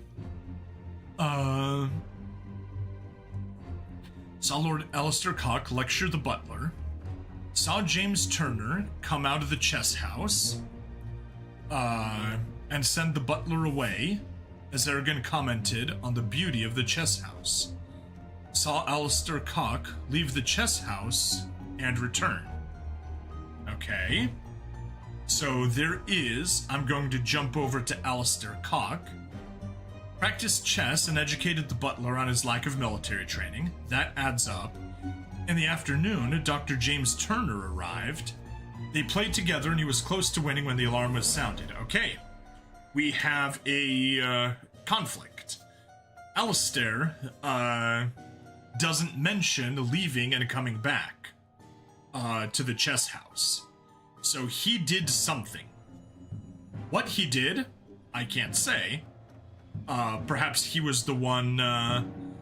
He was the one that actually did the deed, or perhaps he was the one that planted the button, or both. We'll see. And I think I know. I think I know the testimony that will let us disambiguate this, and it's related to Ergen Petu's time inside of the salon and library. Okay, so let's continue on. James Turner. Actually, hang on. Saw Alistair Cock leave and return. So yes. Alistair Cock has definitely included that lie in his testimony. James Turner drank a glass of sherry with Leopold Blanchard.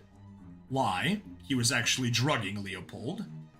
Went to the chess house, found Alistair Cock and Podrick Hill, ordered the butler to clean the library and get rid of the bad sherry, and it does seem like Podrick went to the library and got the bad got himself drugged on the bad sherry.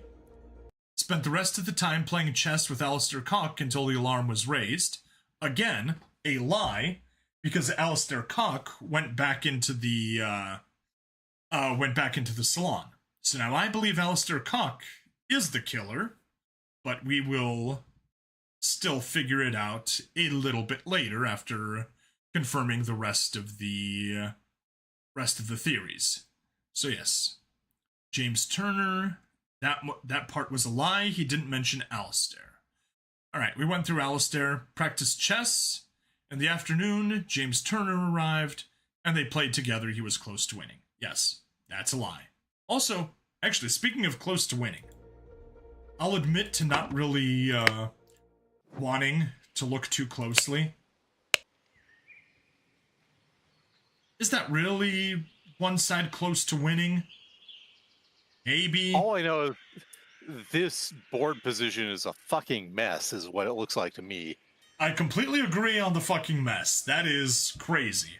Also, how do you advance the black pawn that far forward? Unprotected. And basically threaten the queen. But it's unprotected. So the queen can just take it, or the rook could take it, or the rook could have taken it who knows how many turns ago. This is a really weird chess position. Yeah, I don't think we were supposed to take too much,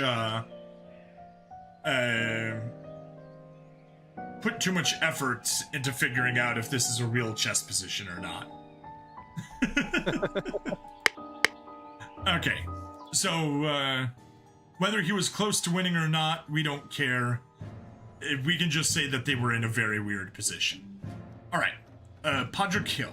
Now, the other thing is that Podrick Hill was... Right, he was sent away, but he drank the sherry. So yes, he served Alistair Cock in the chess house. Master arrived, instructed him to dispose of the drugged sherry, then to help Mr. Spade. Found Leopold Blanchard asleep, suddenly overcome by dizziness. Lie, he drank the drugged sherry. Woken by Leopold, told to raise the alarm, and saw the deceased in the salon. Simple enough. And final story... It's a lie covering something that's barely even a transgression, honestly. I mean, it's not like his master wanted to keep the sherry that he drank. So True. William Spade, planted and pruned all morning by the chrysanthemum bushes. Nope. We're here by the chrysanthemum bushes. Saw Gideon and Patu go behind the manor. I guess, yeah. Out of line of sight. What was that? They went from the croquet, which he could see, to the tea house, which he couldn't. Yes. Just barely. Like, I mean, if he stepped over here, from this side of the bushes, he could see it. But if he was on this side of the bushes, he certainly couldn't. Saw Gideon and Patu go behind the manor. Afternoon, moved to the rose bush and saw Lord Augustus leave the fountain around noon. Continued to work by the roses until the alarm was raised by Podrick Hill. Okay. And he can't see inside because the windows are blocked.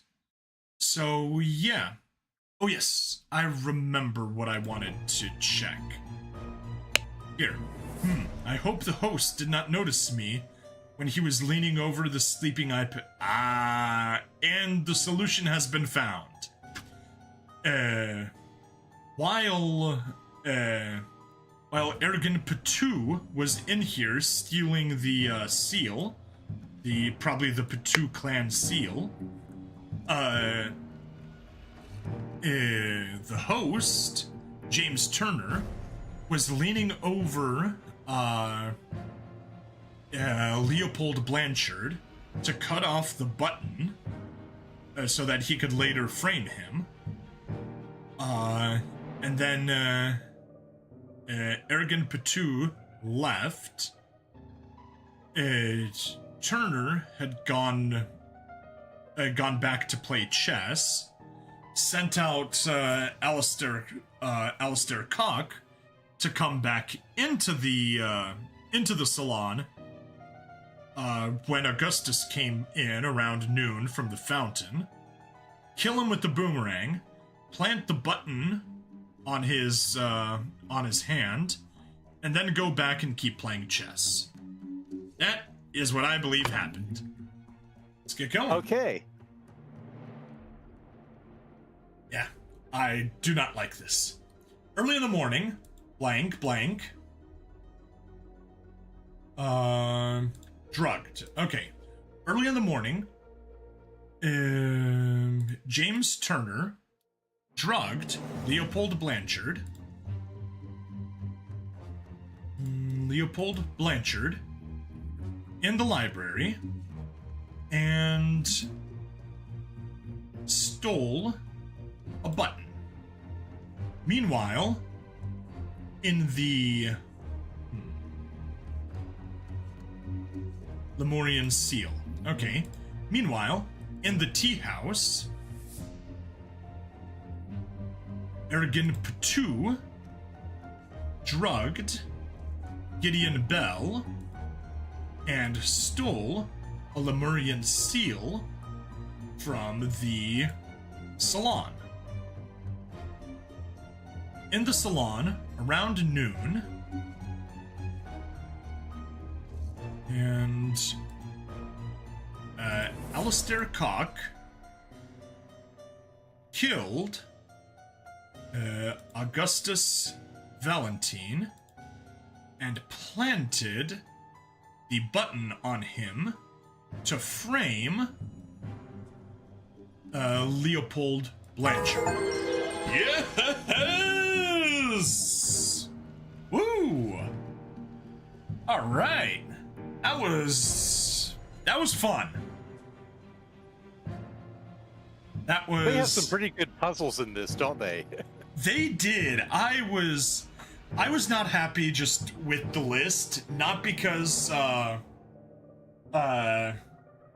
it's bad, but because I really wish that they just gave us a copy that we could quickly reference instead of needing to go into the constable's journal. But yeah, that worked out amazingly well. You could see everything that didn't fit together, and it just worked perfectly. So yeah, let's go back to the scenario selection. Ooh, you have proven that I can trust you. Here is the Brotherhood's artifact, which I removed from the traitor Keen. I set it to take heat from this cup of water. Then I changed the symbols and make the idol give that heat to something else. But there is so much more that the idol can do. Okay. So, hold on. Walter Keane is the one that brought Lazarus into the conspiracy, or into the cult. And here's Lazarus now saying that Keane is a traitor and he removed the idol from him. Okay. Interesting.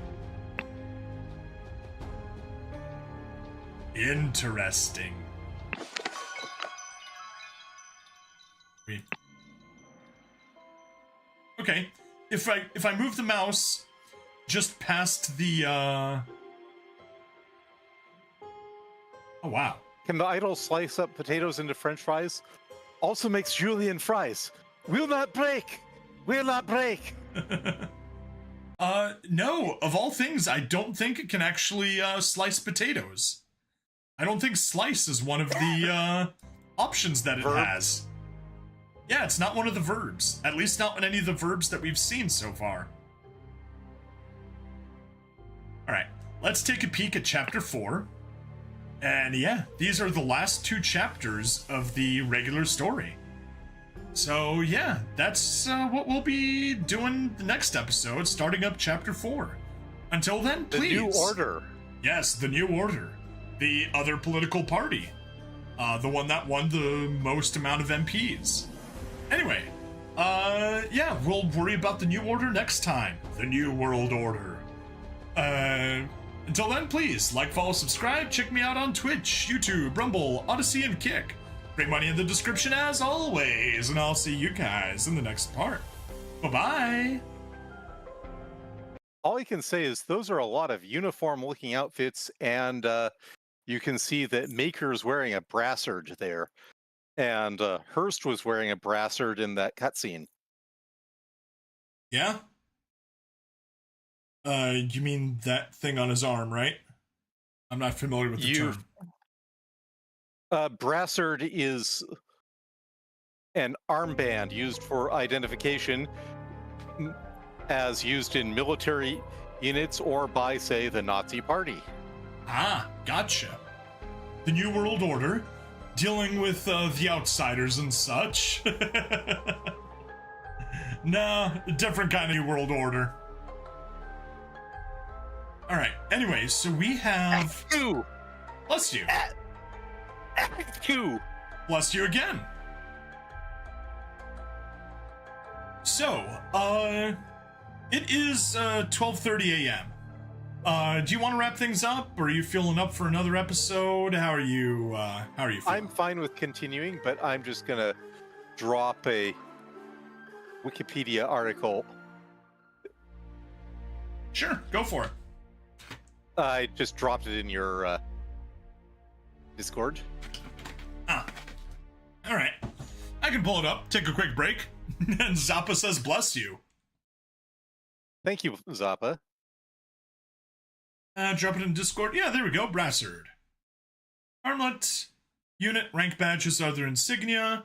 Being stitched into actual clothing. Okay. Cool. Looked up after a while to see Katars' arrows. Neat. Yes, yes. We do have Katars' arrows. Just need to be kind of careful because over here on the previous one, about I guess 80% of the Qatar will actually click on the idol that's over here instead of actually clicking the Qatar, which is really stupid. Whatever. Yeah, if I get to the handle portion of the Qatar, it stops and it clicks on the idol instead. Well, the Qatars are in honor of our India Boo lady who sadly died, got drugged here in chapter 5. Yeah, she had a bad day. She had a bad day. Oh. I almost hit the stop streaming button on OBS. Or more accurately... That would be a badness. That would be very bad. Or more accurately, I hit it, but I didn't let go of the mouse button, so I moved my mouse off of it and then let go, and it didn't click it. So yeah, Sorry, I was not trying to be obscure when I said brassard. It's just a word I know, and... Yep. And it's one I don't, but if you see the other people here, they have it also. So yeah, a bunch of uniforms and brassards. I'm sure this is not meant to be ominous associations at all. Well, the flag they have is the Polish flag, so definitely not ominous. Not ominous at all.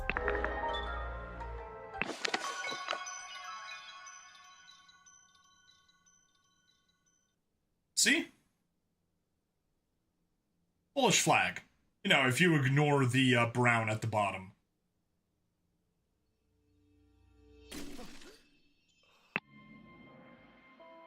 So yeah, like I said, not ominous.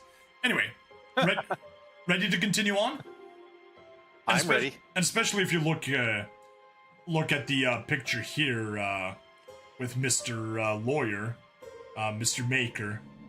His, that brown looks like it's part of the brassard and not the insignia that's on it. So, yeah, he's wearing a Polish flag on his brassard. That's my theory, and I'm sticking to it.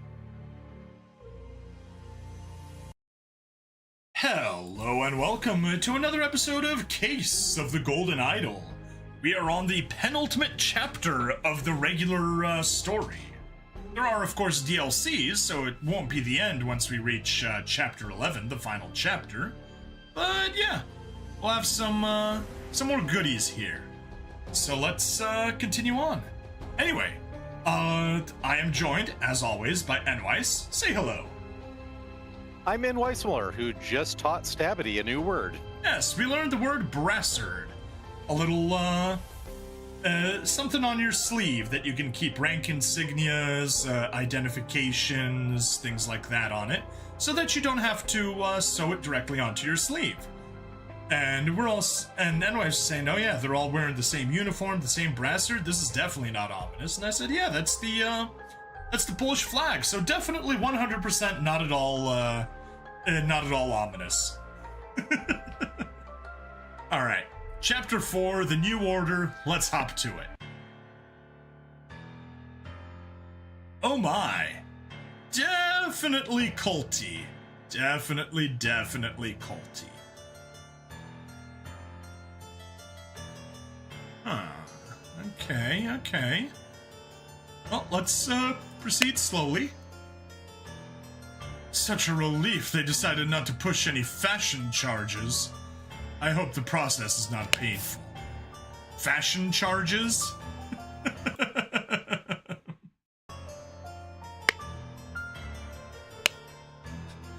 This tribunal is a farce. They spread lies that my love is merely lust. And what do they even know about true art? I felt it in my bones that I should have drunk less. Now we poor souls experience God's wrath. It is a thing of beauty to see order prevail. If it were not against the first virtue, I would feel very happy. Nicholas, I'll wager you feel the new regime rewards your diligence now. So tell me why I saw you spend more than 3 shillings on new clothes after I asked you to lend me money, and you said you had none to spare. I suggest you lend me some now, unless you want me to write up an official report about a 4th virtue breach. Your beloved brother. Oh boy! These are commies! They're a bunch of dirty, filthy commies! How does it feel to take a human life? Wouldn't know, I've only ever killed communists. Ah. As spoken in the wise and eternal words of Rafał Ganganowicz. Soldier, mercenary, freedom fighter, philosopher, poet. And it just crashed. The game does not like my anti-communist views. Well, let's one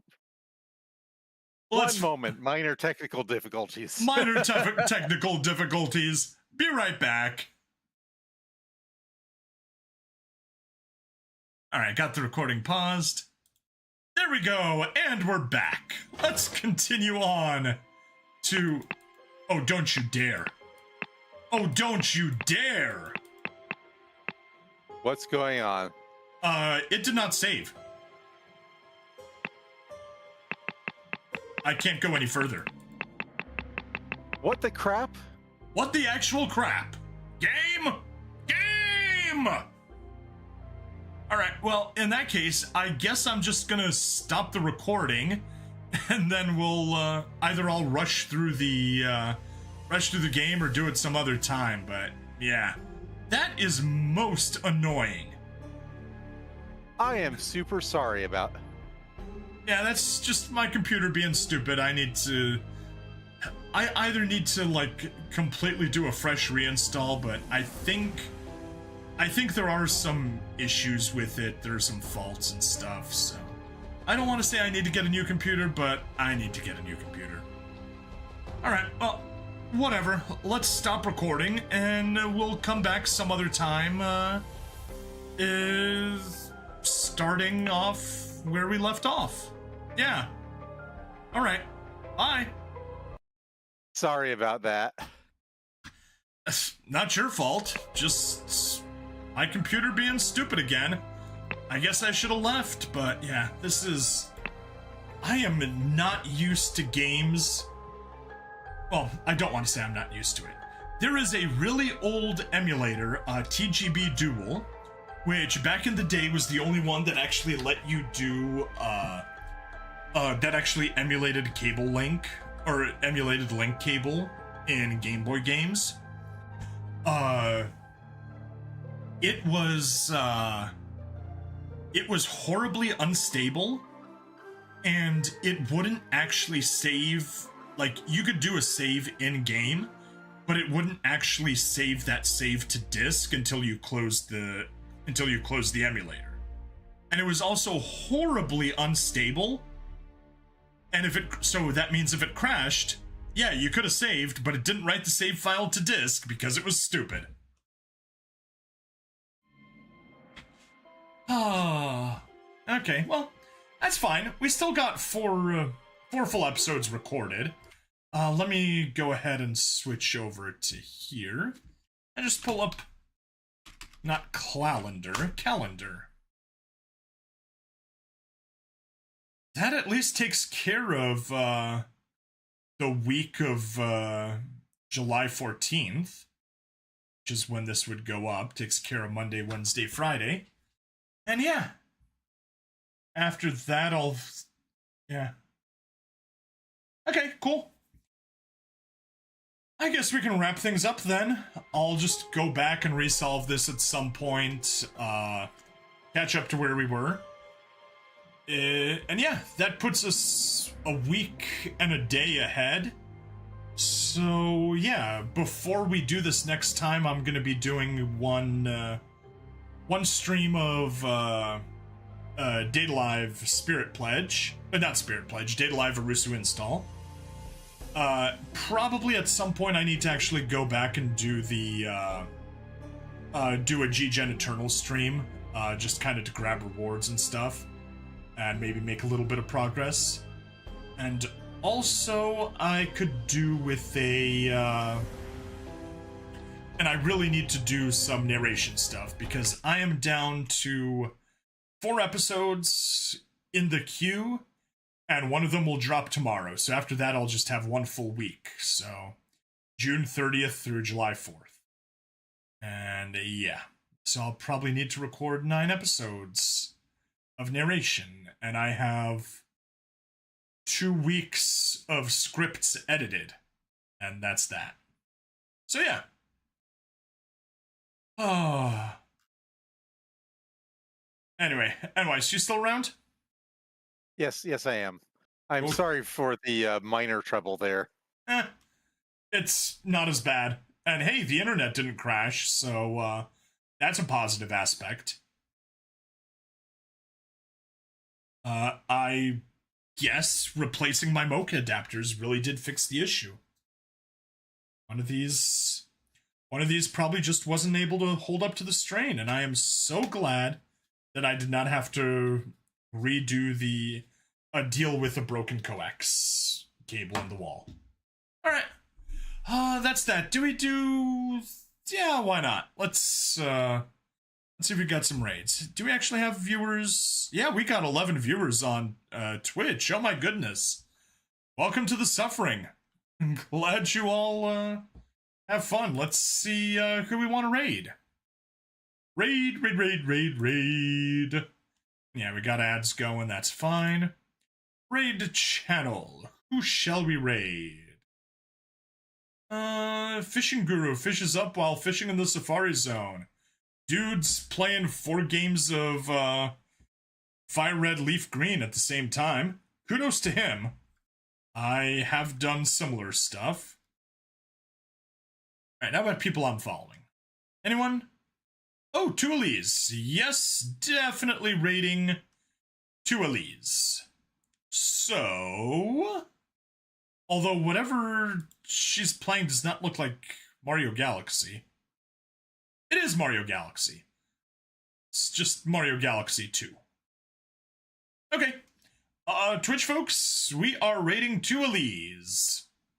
See you on that side. And Rumble folks, we are probably going to be rating Tualise as well. So, let's head to it.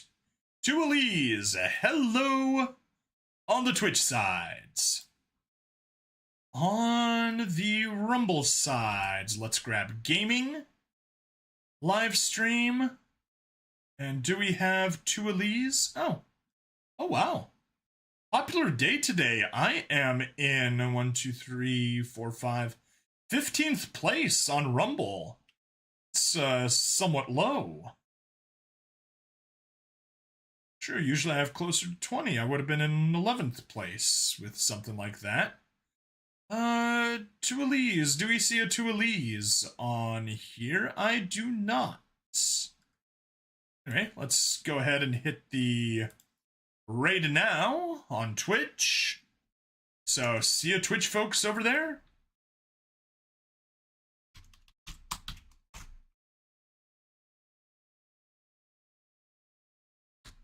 This appears to be a thing. What appears to be a thing? What this person is streaming. It involves a Luigi being a bee. Yes. Luigi bee? Luigi B? Yes. He can perform assassinations from very far away. Oh, I don't get that one. Wait. Are you not familiar with Super Luigi? No. The dude that assassinated the United Healthcare CEO. Yes. That fucker.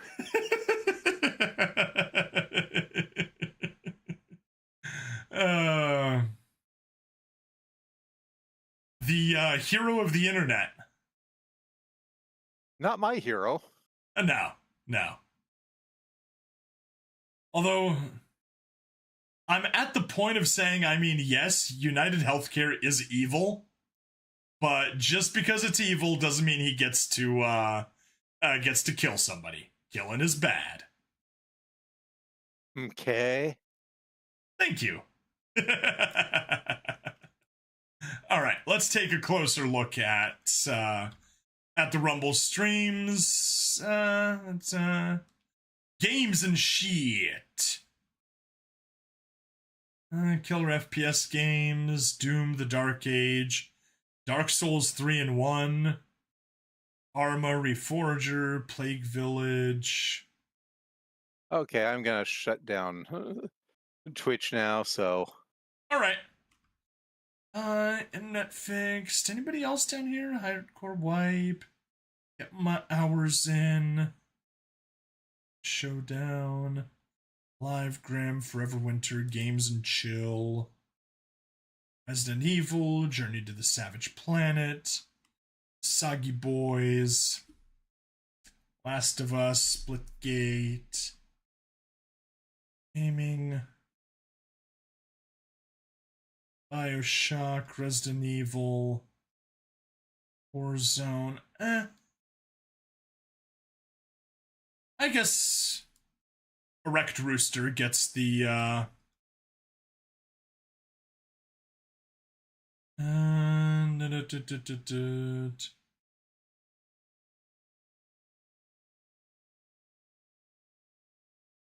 Vogan Echelon Vergi. Oh wow, he's got 80 premium folks in there. That's crazy. Oh, effort, salty, cold-hearted. Oh, I'll let you go. But Alrighty. hey, I was glad to catch you. Absolutely. I'm glad we managed to get this. Like I said, the last stream, that just sucked because of the constant internet issues. And that was throwing me off and made me not like, I don't want to say it made me not like it, but it just kept me off balance from really happening. So my enjoyment was lacking. Whereas this, we actually did it all and it was cool. We did it all. We had focus. It was great. We fixed a minor problem with Discord being a bitch. Yes, we did. All right. Let's see. Do we want to raid Erect Rooster on the... All right. Rumble Talk to you side? later. Sure. All right. See ya. Bye-bye. Oh yeah, Rumble folks, we'll go for raiding Erect Rooster. /raid based Did that actually do anything? No, it did not. I need to do it from here.